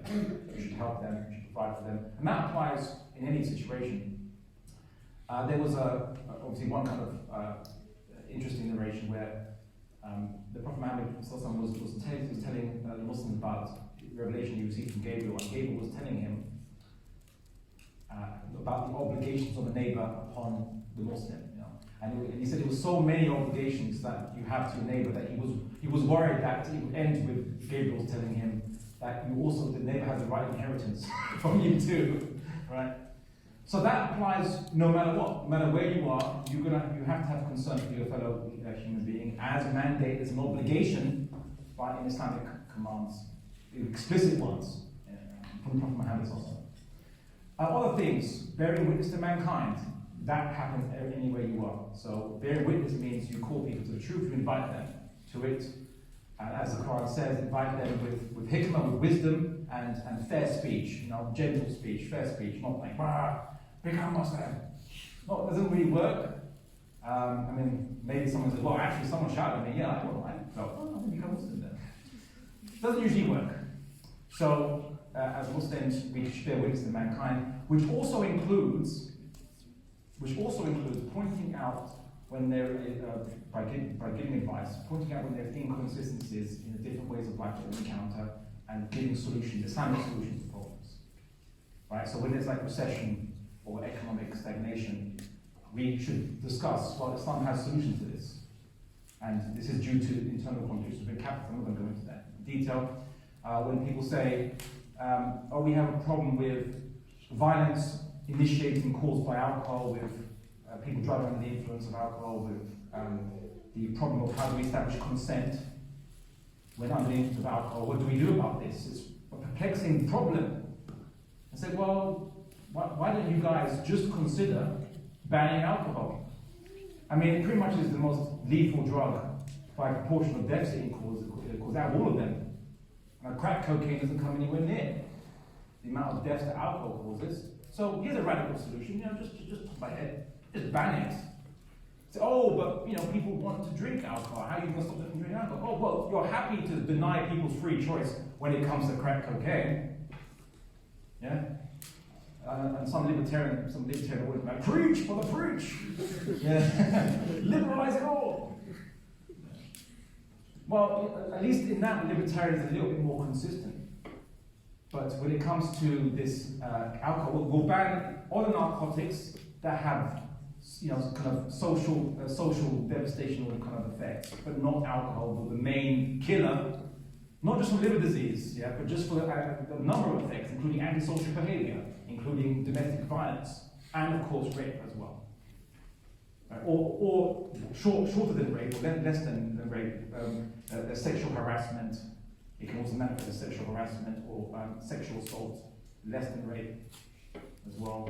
So there's not just straight endorsement, although many other things that alcohol doesn't really kind of mitigate. Let's just put it like that. We can point out to people, there's your dawah, there's your invitation to Islam. We have a solution to that. Protect your intellect at all times. Then that way you're always culpable for what you do, and at the same time you don't get rid of those required inhibitions that prevent you from doing immoral acts. You need those inhibitions, right? So you don't get rid of them. They're there for a reason. They're stopping you from acting like an animal, right? You're human, so act like it. So that would be one. That's calling being witness to mankind, standing for justice. If anyone we see in, let's say, in Canada, if anyone is being oppressed, some people talk about First Nation rights, right? As Muslims, we should be concerned about First Nations. Yeah, First Nations they're not Muslim. Most of them are not Muslim, but that was never been a criteria or prerequisite to our attention. But if they are being mistreated, and if they are getting inconsistent treatment from the government, they're not getting the same resources or the same investments or so on and so forth, we should raise that. And that's something we have to raise. So this is what we do as Muslims in a non-Muslim environment, which is we're always going to be witnesses for the truth, we're always going to stand for justice, and we have to honor our covenants. So that means that you have to abide by the law of Canada as a set of conditions and restrictions that you voluntarily took by taking citizenship, or if you're not a citizen, by just passing through in this country until you go back to whence you came. And that's basically that. So, and this, the first question you asked, or first subsection of answers, what would you do about same-sex relationships? And if there was an Islamic caliphate, how would it approach non-Muslims who, let's say, maybe following a more recent religion, liberalism, or secular liberalism in its more broader understanding? If they wanted to practice that and they weren't Muslim, they didn't want to believe Islam, and they wanted to continue practicing their way of life. Well, firstly, because I'm a simple, humble advocate of Islam, I'm not a jurisprudent, I can't issue an Islamic legal judgment.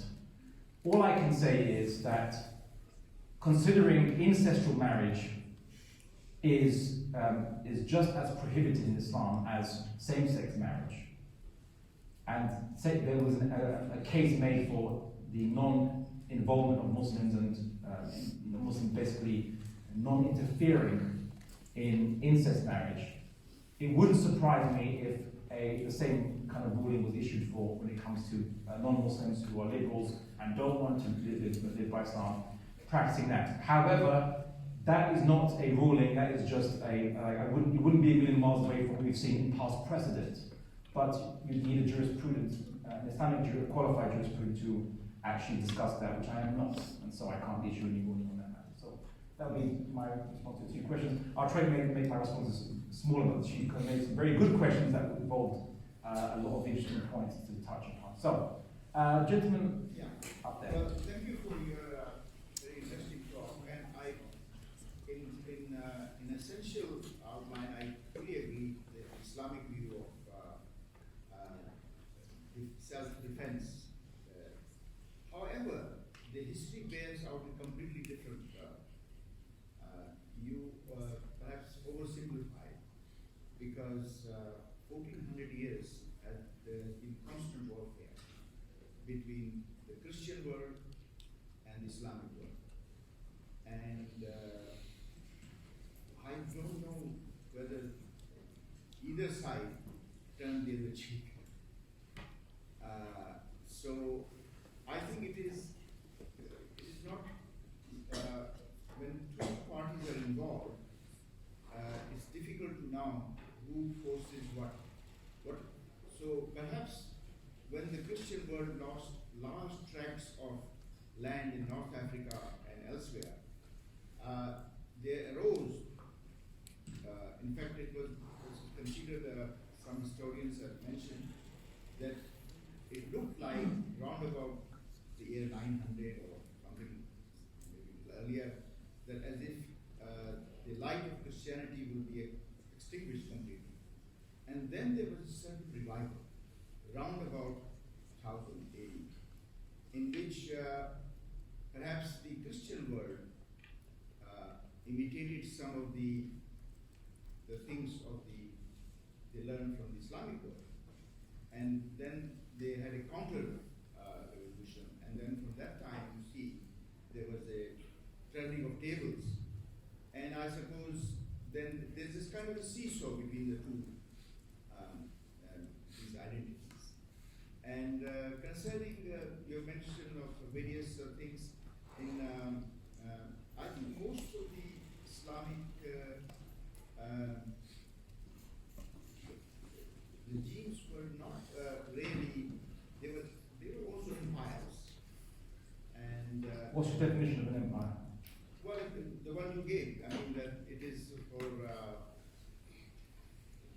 things going to the center, enriching the a certain center or a group of people. And perhaps in India, the reason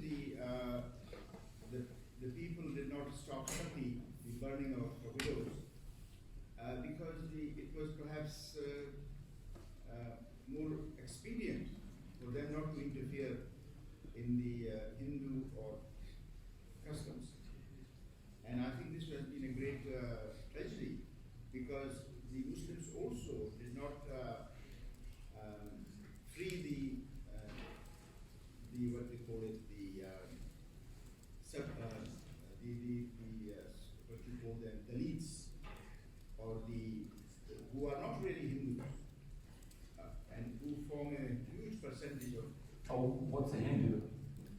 Hindu is the Aryans who came to India. I'm sure the Tamils would take offense at that. Well, yeah, I we're, mean, that- we're not Aryans. Okay.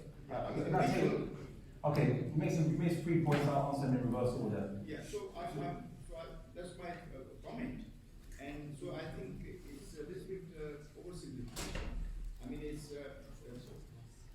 in practice, it's not being quite like that. Okay, so the gentleman said that the reason why Muslims didn't prohibit sati in India or the Indian subcontinent, Asian subcontinent rather, was because it was not expedient. Well, it's quite funny, if you speak to members of the BJP and internationals, they'll say that Muslims were burning temples by the dozen and forcing Hindus to become Muslim and so on and so forth. So they think it wasn't expediency.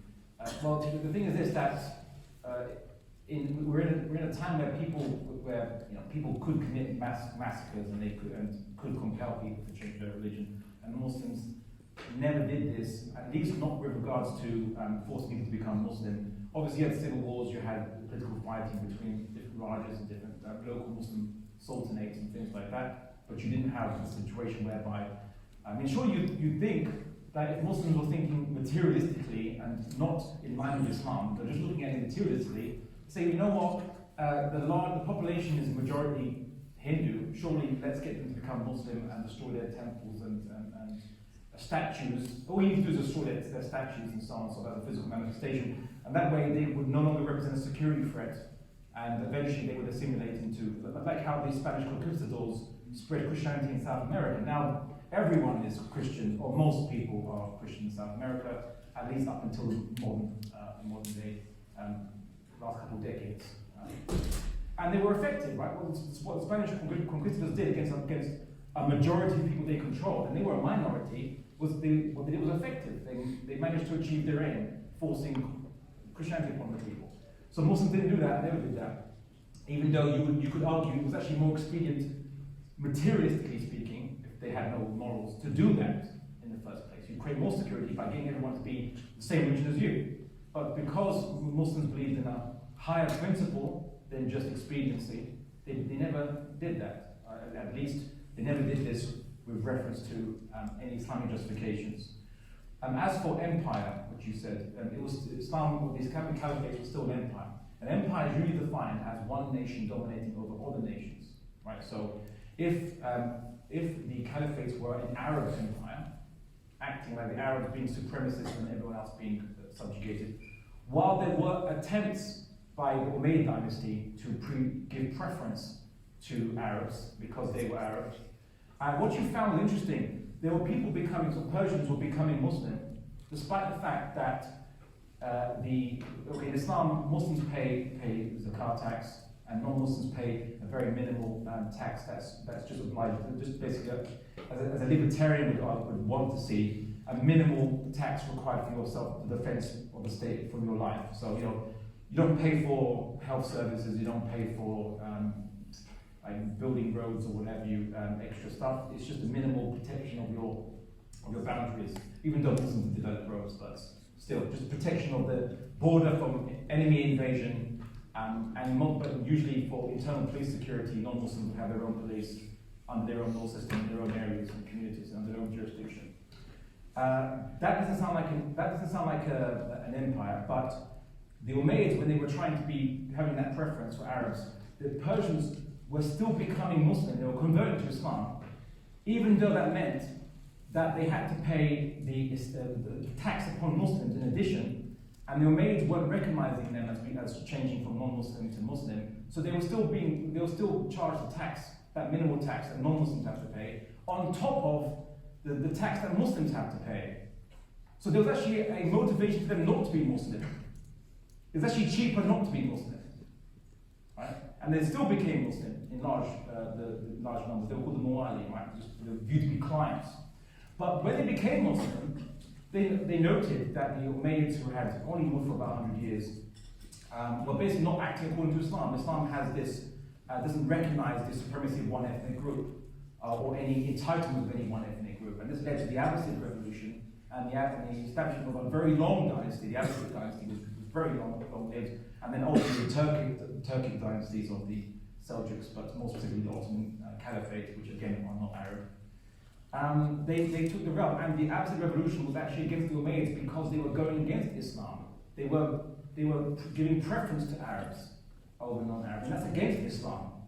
So you had this almost rectifying realignment, where rebellions happened with these new converts to Islam, looking at these Arab supremacists, or so to speak, and saying, well, I embrace this faith that you basically introduced me to, and you're not acting according to it, and I'm going to uprise against you and force it upon you now. Force you to stick to the faith that you claim and you follow. And that's what happened, and they were successful in doing so. Right? So that's not an empire. Because there's no domination of one group, one ethnic group over another ethnic group. And anyone can become Muslim, so obviously it's not like you have to be born into it, which would qualify in an empire. And I know before someone says, well, in the Roman Empire, you could be a Roman citizen. Yeah, if you did 30 years military service to do so, you have to survive that. And not just about surviving the war, but living beyond.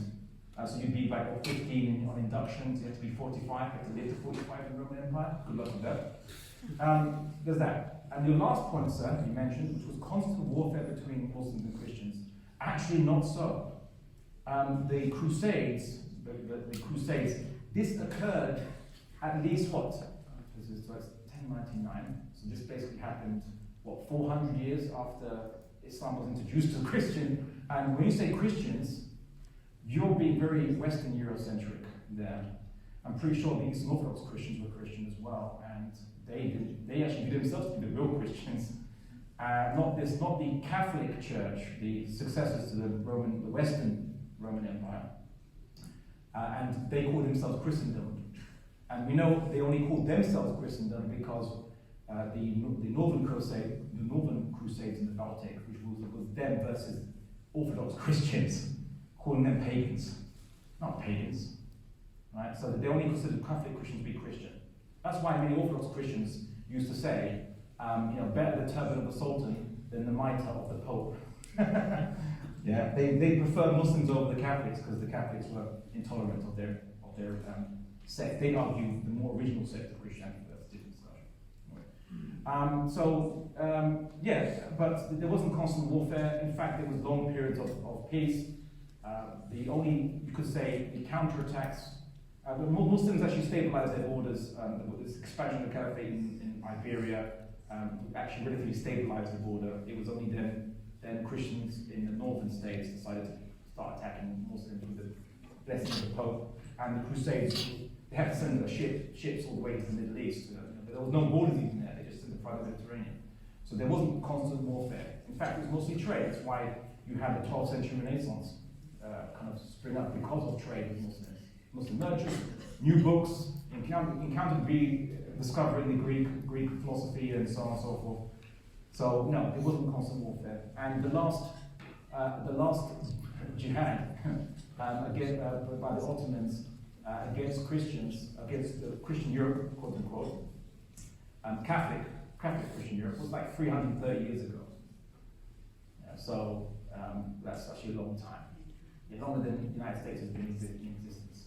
Yeah, so there wasn't this, and that was against the what's it called, the Holy Coalition, the Holy League, right? Where the Catholic states united to basically fight against the Ottomans, right? And now again, the Catholic Church has a lot to answer for, but that was mostly the instigation of the Catholic Church, not between average Muslims and Christians. So I think that's answered most of your points.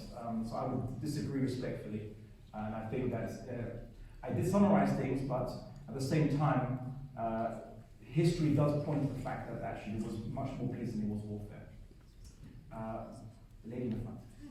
I'm sorry, I don't really want to be argumentative. But Oh, please. it's not my nature. I will say, I think about three things. Sati, as you mentioned, the process of wives being thrown their husbands' funeral pyres.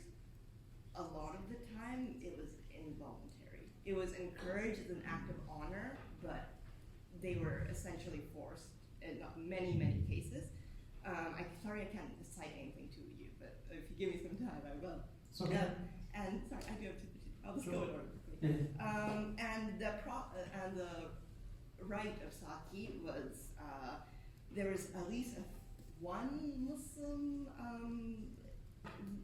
literary man / educated man who kind of thought it was honorable, and that was Malik Muhammad Jahasi, who wrote the Padmavati poem. You might remember Padmavati caused a big stir in India when the film was made, but it was based on a poem, a fictional poem, written by the scholar who thought it was very admirable for women to commit this. And third, I would like to bring up, in terms of the Mughal Empire, Garaj or Jizya.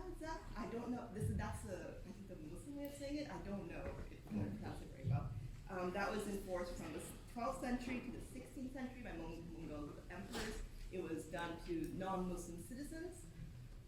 It was lifted by Akbar, who was he's very claimed for it, but it was brought back again by the 17th century by Aurangzeb. Okay, well, thank you so much for finally someone that's contending with me. Okay, well, technically the judge's not there as well, but I do prefer contentions rather than questions, or mostly because you have to challenge what people say, and obviously things can be oversimplified, and for the benefit of the audience, they need to see some nuance, right? Okay, so I'll go through it in chronological order, as you mentioned it. So the lady mentioned that in many cases, the practice of sati was involuntary. So that the wife, the widow, didn't really think it was in her best interest to jump into a funeral pyre, a burning funeral pyre. Of course, and I suppose that would present a conundrum for Muslim ethicists or jurisprudents, basically.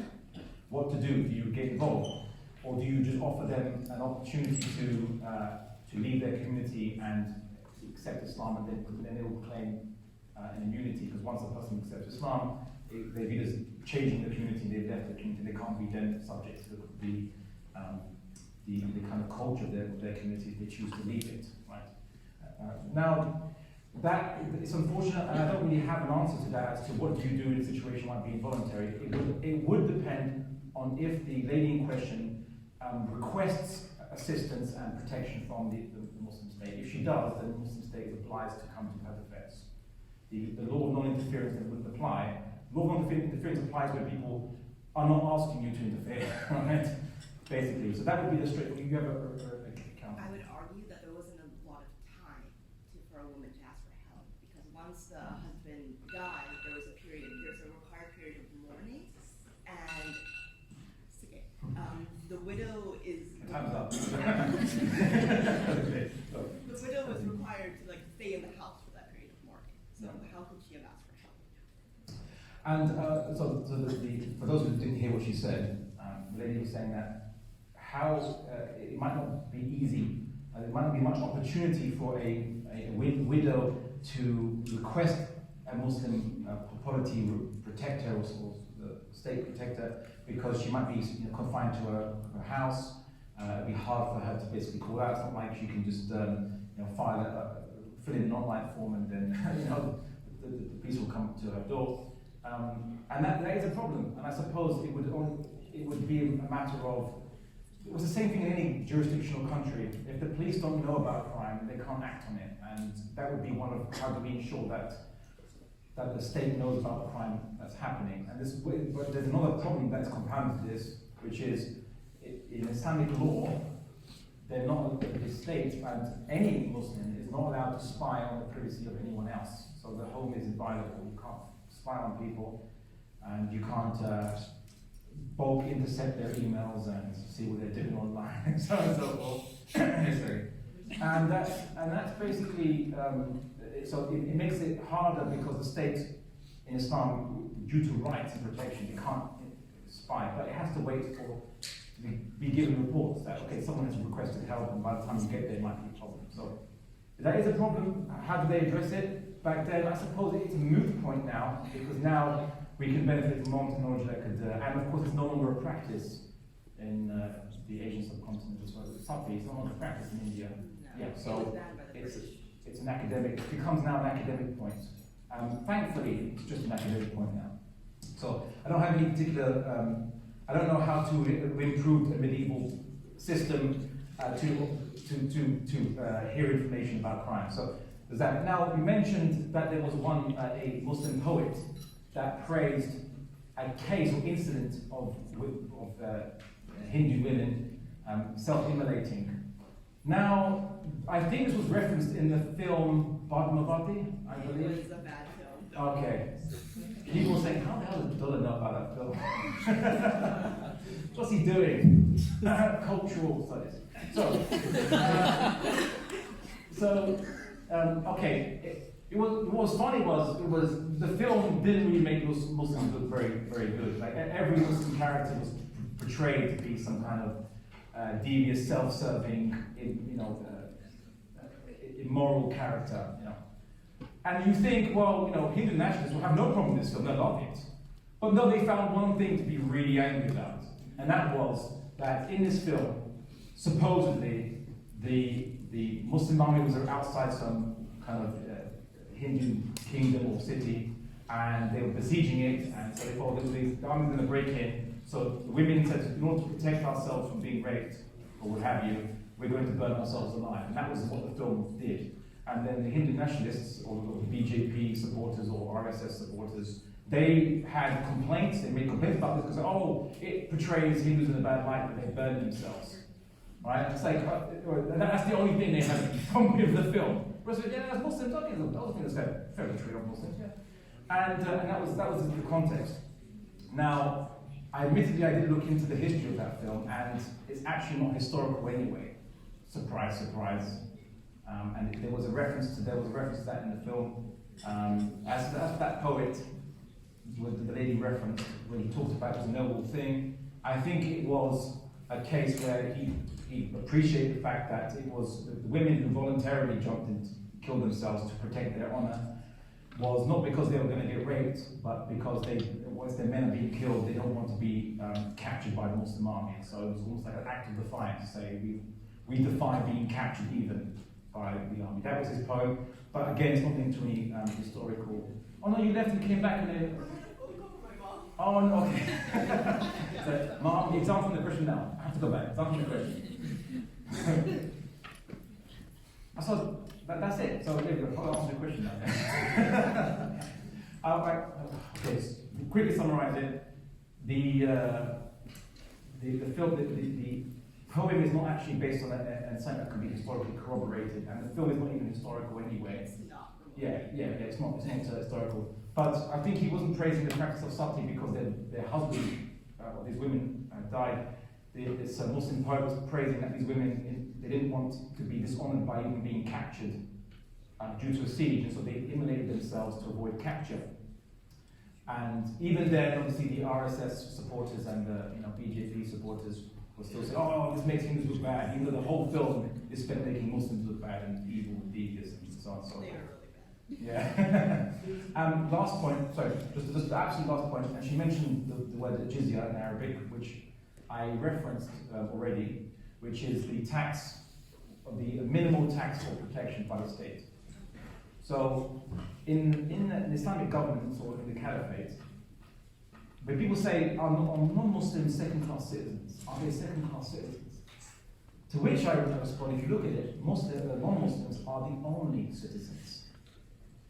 Yeah? You think, okay, I don't get that. How are Muslims not living in the Islamic government? How does that work? Well, you see, Muslims are subjects of the state, but non-Muslims are citizens of the state. And anyway, there's no difference between subjects. I'll cite your head of state, the Queen of England. And technically speaking, you're all subjects of the Queen of England. You're not citizens, although in practice you are citizens. But technically speaking, Canada is still under her domination. So I suppose Harry and Meghan had to go a bit further to escape.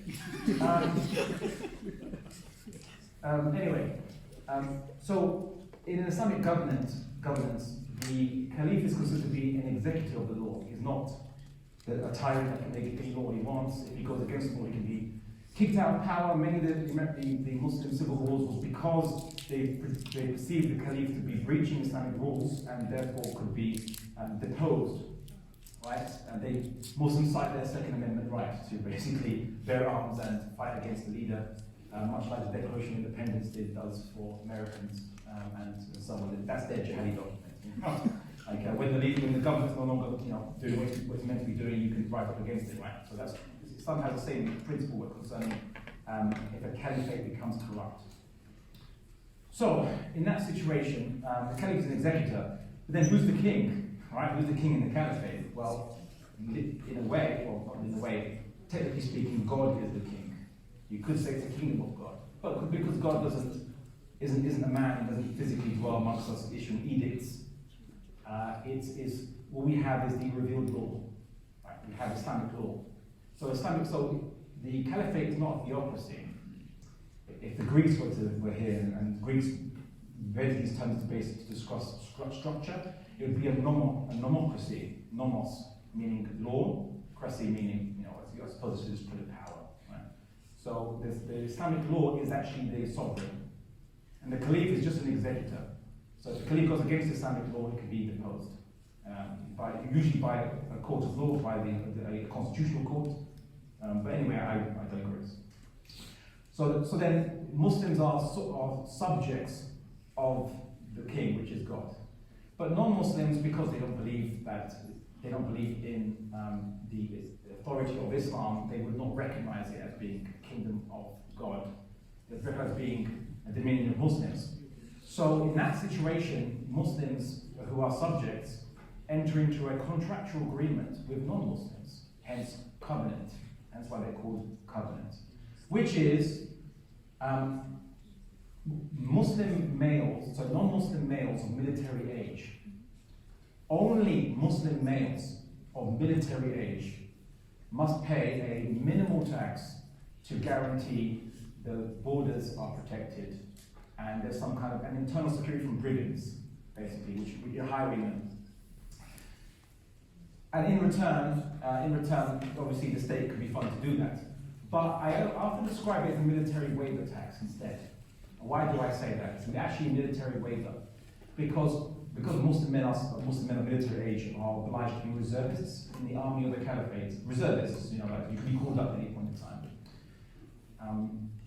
If a non-Muslim male of military age decides that, look, instead of actually paying some money for this, I'll be a reservist too, like Muslim males of military age, then they don't pay tax. Hence it's a waiver. But if they say, no, I don't want to be a reservist in the army and having to defend the borders, can be better for my health if we're attacked by the Christians of Christendom from the Catholic Church. I just want to not participate in defending the security of this state and the boundaries. Okay, in lieu of you basically going and being a reservist like every other Muslim male of military age, you can pay a minimal tax that actually supports full-time soldiers to go about the borders, and you just remain a civilian. Hence, military waiver. In fact, you could argue it's a privilege because Muslim males don't get that ability to choose. Right? They have to be reservists of the Muslim males of military age. So that's it. But women, children, old age guys, they pay no jizya, and that's what jizya is. Military waiver. So, and that's why we describe non-Muslims living in Islamic rule as people under covenant, because they form a covenant. Because they're not subjects of the state, but they are citizens. And I always say that, in theory, you're all paying jizya to the Canadian government, and you're all ahl dhimma, you're all people in the covenant of the Canadian government. So, that makes sense. Anyone else? Okay, you had your hand up for a while. I respond to the question about widow earnings. Yes. In his book Islam Politics, he explains how when there were Muslims ruling India, and those specific Hindus that would have their widows burn the husband's funeral, the Muslim ruler of that area, he would compel them to come and register the funeral and to register the widows that were going to burn themselves in there, and he would make sure. Separately from the family, he would talk to the widow, and if she was voluntarily doing it, or she was still being forced to do it, and if her concerns were monetary, or with regards to what she's going to do afterwards, he would provide her with some sustenance to be able to move away from her family and to sustain herself without her that Mufti Taqi Usmani in Islam politics? Okay, well, he's given an answer, and for those who didn't hear it, he said that there are cases of certain Muslim rulers who know that information can't travel very fast, and it's not the information age that we have today. So instead, he issued edicts, requirements that for any something to go ahead, you have to pre-register burning before doing so, and then you have to, in order for it to go ahead, you have to have consent established. And if the widow doesn't want to do it, then and she wants to leave her community, or she's worried about being supported, then the state would support her so that she wouldn't have to rely on anyone who would probably be angry that she's not going ahead with being burnt. So I didn't know this. Actually, I've learned something today. This is very good. So that's good. Actually, I'll read that book, and I recommend you do. So it's Mufti Taqi Usmani, Islam and Politics. Add that to your reading list. So it wouldn't be a university lecture about a reading list and homework, right? The one thing you wanted was students, more homework, right? Anyway, anyone else? Any questions, comments, contentions, or helpful expository information? We have questions here as well. Or do you want to go? Okay, the question that we got. How do we blindly believe in Allah even though we can't see Him, even after one prays or fasts?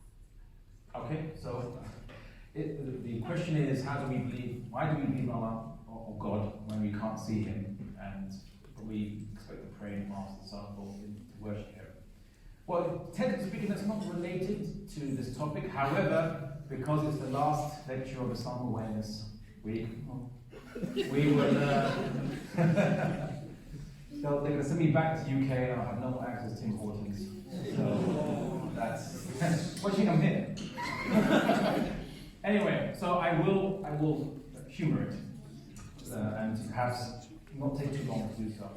So basically, the reason, if you look at the Quran, it talks about God's existence. Like a lot of the things in the Quran, it expects you to use your intellect to come to that conclusion. In fact, the Quran addresses the reader as if these things would be evident for those who think. Right? These are signs for those who reflect, as the Quran says. I believe in God not because some book told me. I believe in God not because it makes me feel better. I believe in God for a creator, an infinite, unlimited creator, because that is the only possible explanation behind reality that avoids contradictions. And long story short, which is, and I suppose if any atheists in the audience, feel free to have a discussion. We can have a new booth outside, like God exists, prove me wrong. I heard one brother here took on 4 atheists at the same time. Hopefully, metaphorically speaking, not in mortal combat. But, well, I don't know, people are into UFC these days, so who knows, right? You've seen some leaders of Speaker's Corner, that's how people resolve issues these days, Anyway, so the reason why I believe in God is because only possible explanation that makes sense, and the only possible explanation that avoids contradictions. If this universe was not created, then we have to explain why it exists. If you say, well, this universe, maybe it's eternal, maybe it never had a start point, maybe we're just one part of a long, infinite chain of pre-existing moments and time segments that got to this point. And of course, that would cause a infinite reverse fallacy. What I mean by that is, if I told you that this lecture will, like before this event began, we said, the lecture is going to begin soon. You just have to wait an infinite amount of time, and then it will start. Okay? And then we'll get to the point where we can start the lecture. Will the lecture begin if you have to wait an infinite amount of time? Anyone? No. And if I said that this lecture, we're going to go through Jihad, the discussion of it, it's going to take a bit of time, so we just need an infinite amount of time, and afterwards you can go home and reflect upon it. And it will end after an infinite amount of time. Will the lecture ever end? People say it's ending now. Right, but will it actually ever end if we have to wait an infinite amount of time for it to end? No. So the very fact that we're experiencing change in this universe means that at some point, I don't know when or how much pre-existing change occurred before we get to this point, but at some point it started somewhere. Other examples I give to illustrate the infinite regress fallacy is if I say basically that, let's say I want to have $1 Canadian to buy a small Tim Hortons, let's just say. It probably doesn't cost $1 Canadian, but let's just say it did, special offer. And I didn't have any money, so I asked this guy over there. He didn't have any money, he asked that guy over there. That guy didn't have any money, he asked that guy over there. That guy said, "Oh, I have crisps, sorry." He's like, "I shouldn't have come in to uni today, sorry." and so on and so forth, right? And the chain continued. And the chain continued. And no one had $1 Canadian. Even if we asked an infinite amount of poor students, by poor I mean they didn't have even $1 Canadian. Even if I asked an infinite amount of them, would I ever get eventually a dollar coming down that chain of borrowing? Would I ever get it?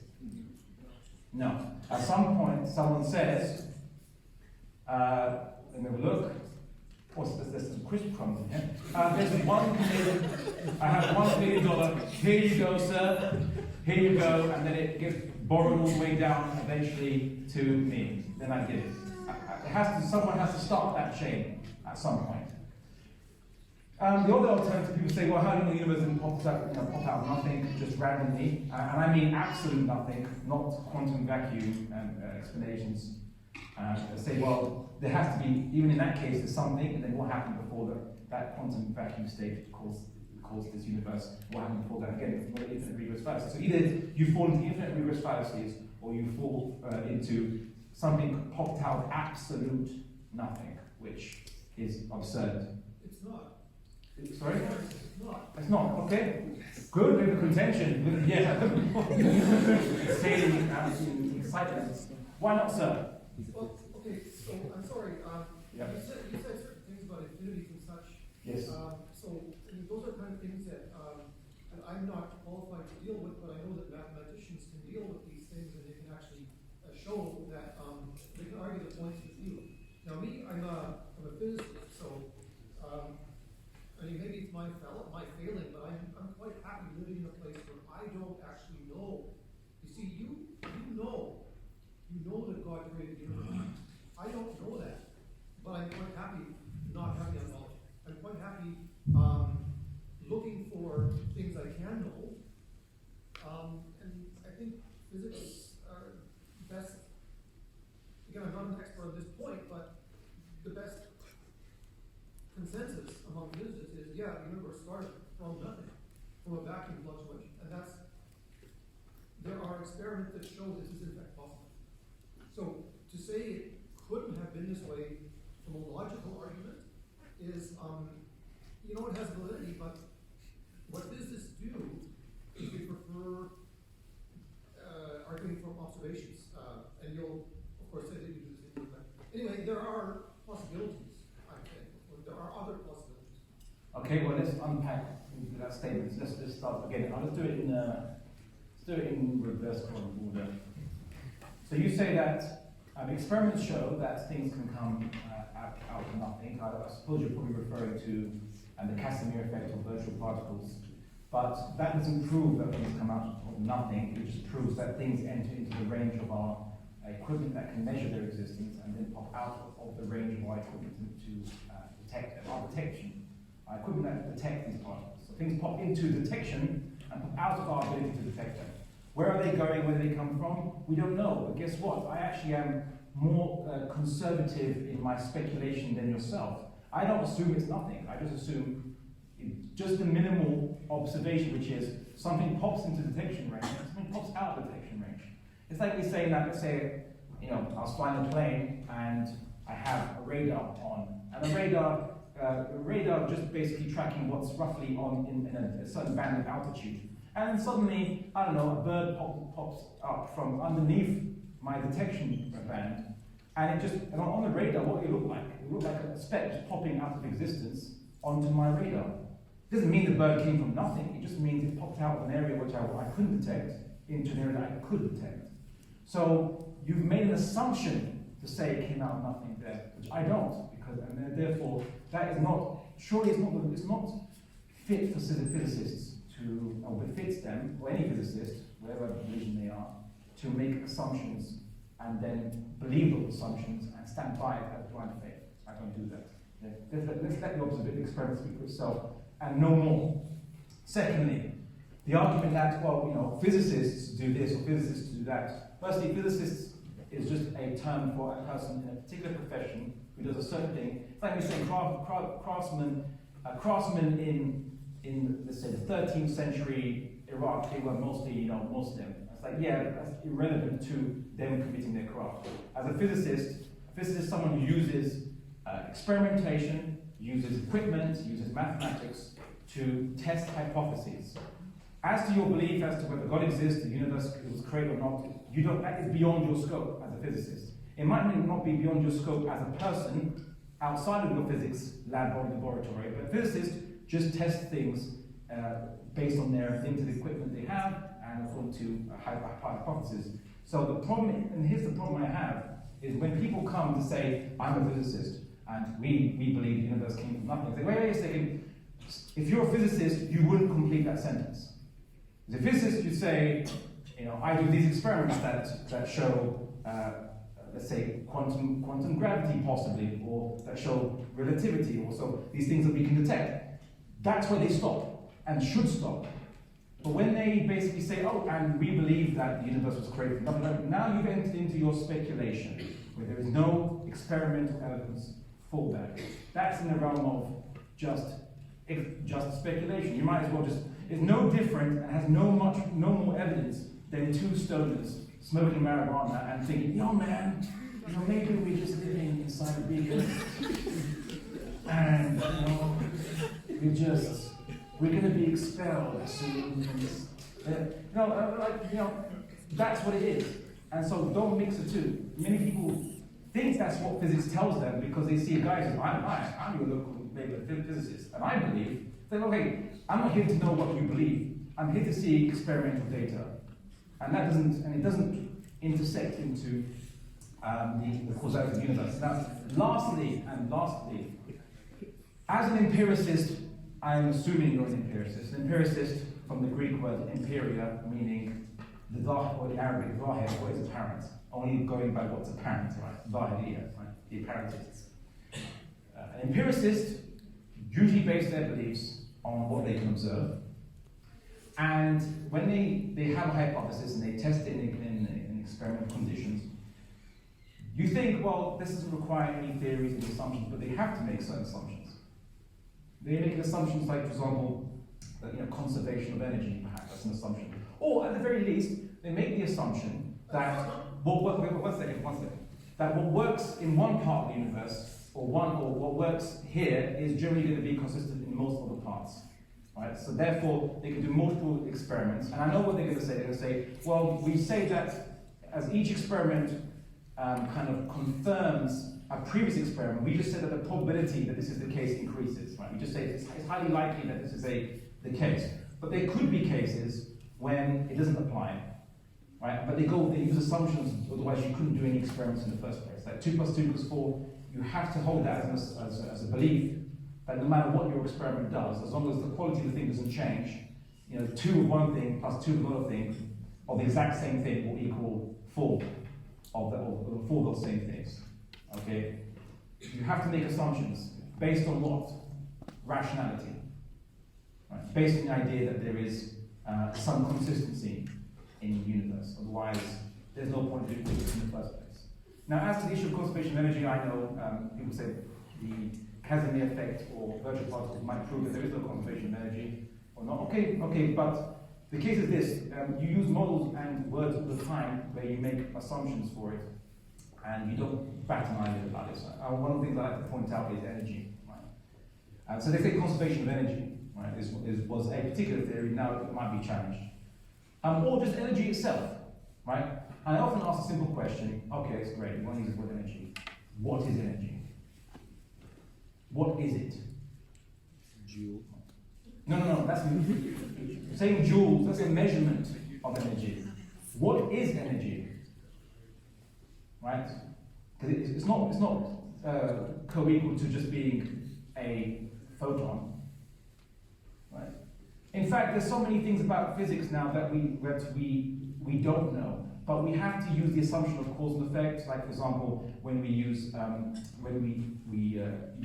we experiment on quantum entanglement to work out about how comes a particle being observed, it seems to change its characteristics, and when it's not observed, and how does that work out, right?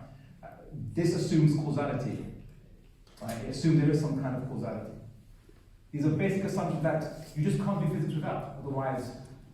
Otherwise, the only thing you could ever do is just say stuff happens and that's it, and not comment about what stuff happens. Now, all I'm saying is, I'm not doing any. I'm not doing any physical experiments, but I'm pointing out. What I'm really pointing out is something that all scientists believe: the law of non-contradiction. Right? Things don't contradict themselves once we know their true nature. Right? They don't contradict themselves. If you believe that things can absolutely contradict themselves at the same time, then reality itself simply wouldn't exist. Right? And so when I say that an infinite regress fallacy is impossible, so an infinite amount of previous previous points in time or previous points in motion is impossible, is because when you use the word infinite regress fallacy, when you're kind of revoking the concept, what you're actually doing is actually positing a contradiction. You're saying that there was a beginning to this motion, and at the same time you're saying there is no beginning to that motion.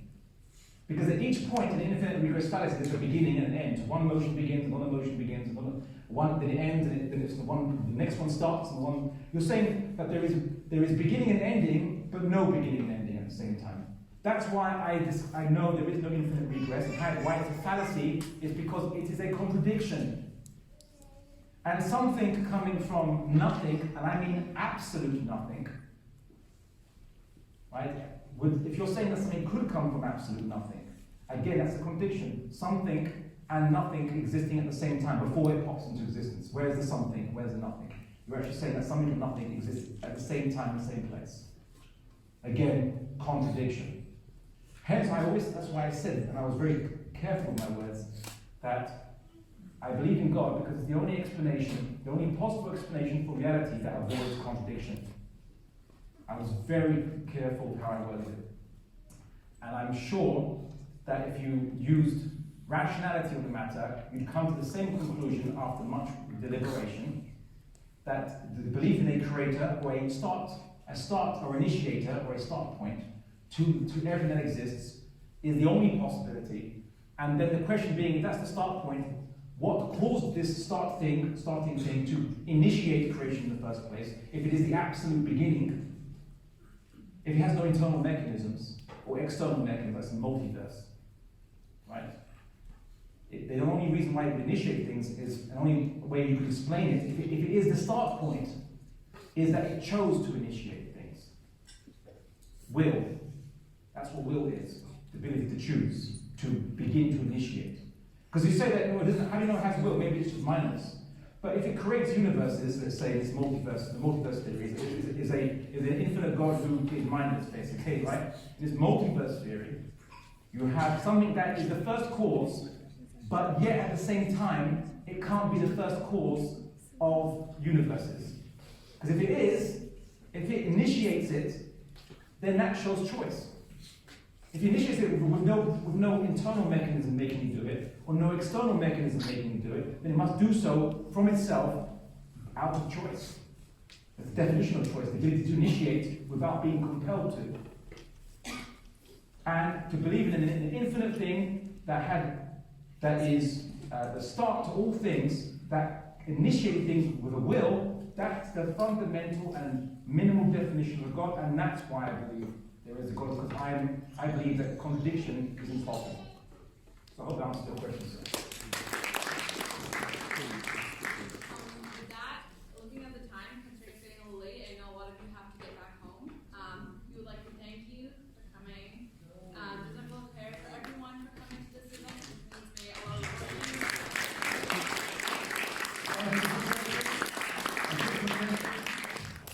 We are going to wrap up, so I'm going to call upon our president, Khan, to come and give a speech. But before I do, I would like to introduce. Is that my friend? Yeah.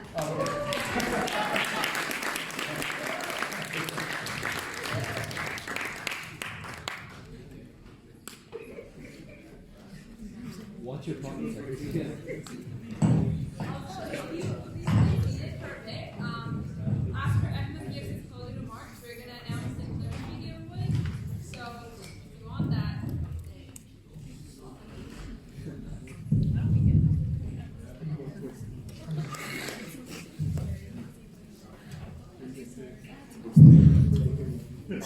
Have it 2021, baby. 2022.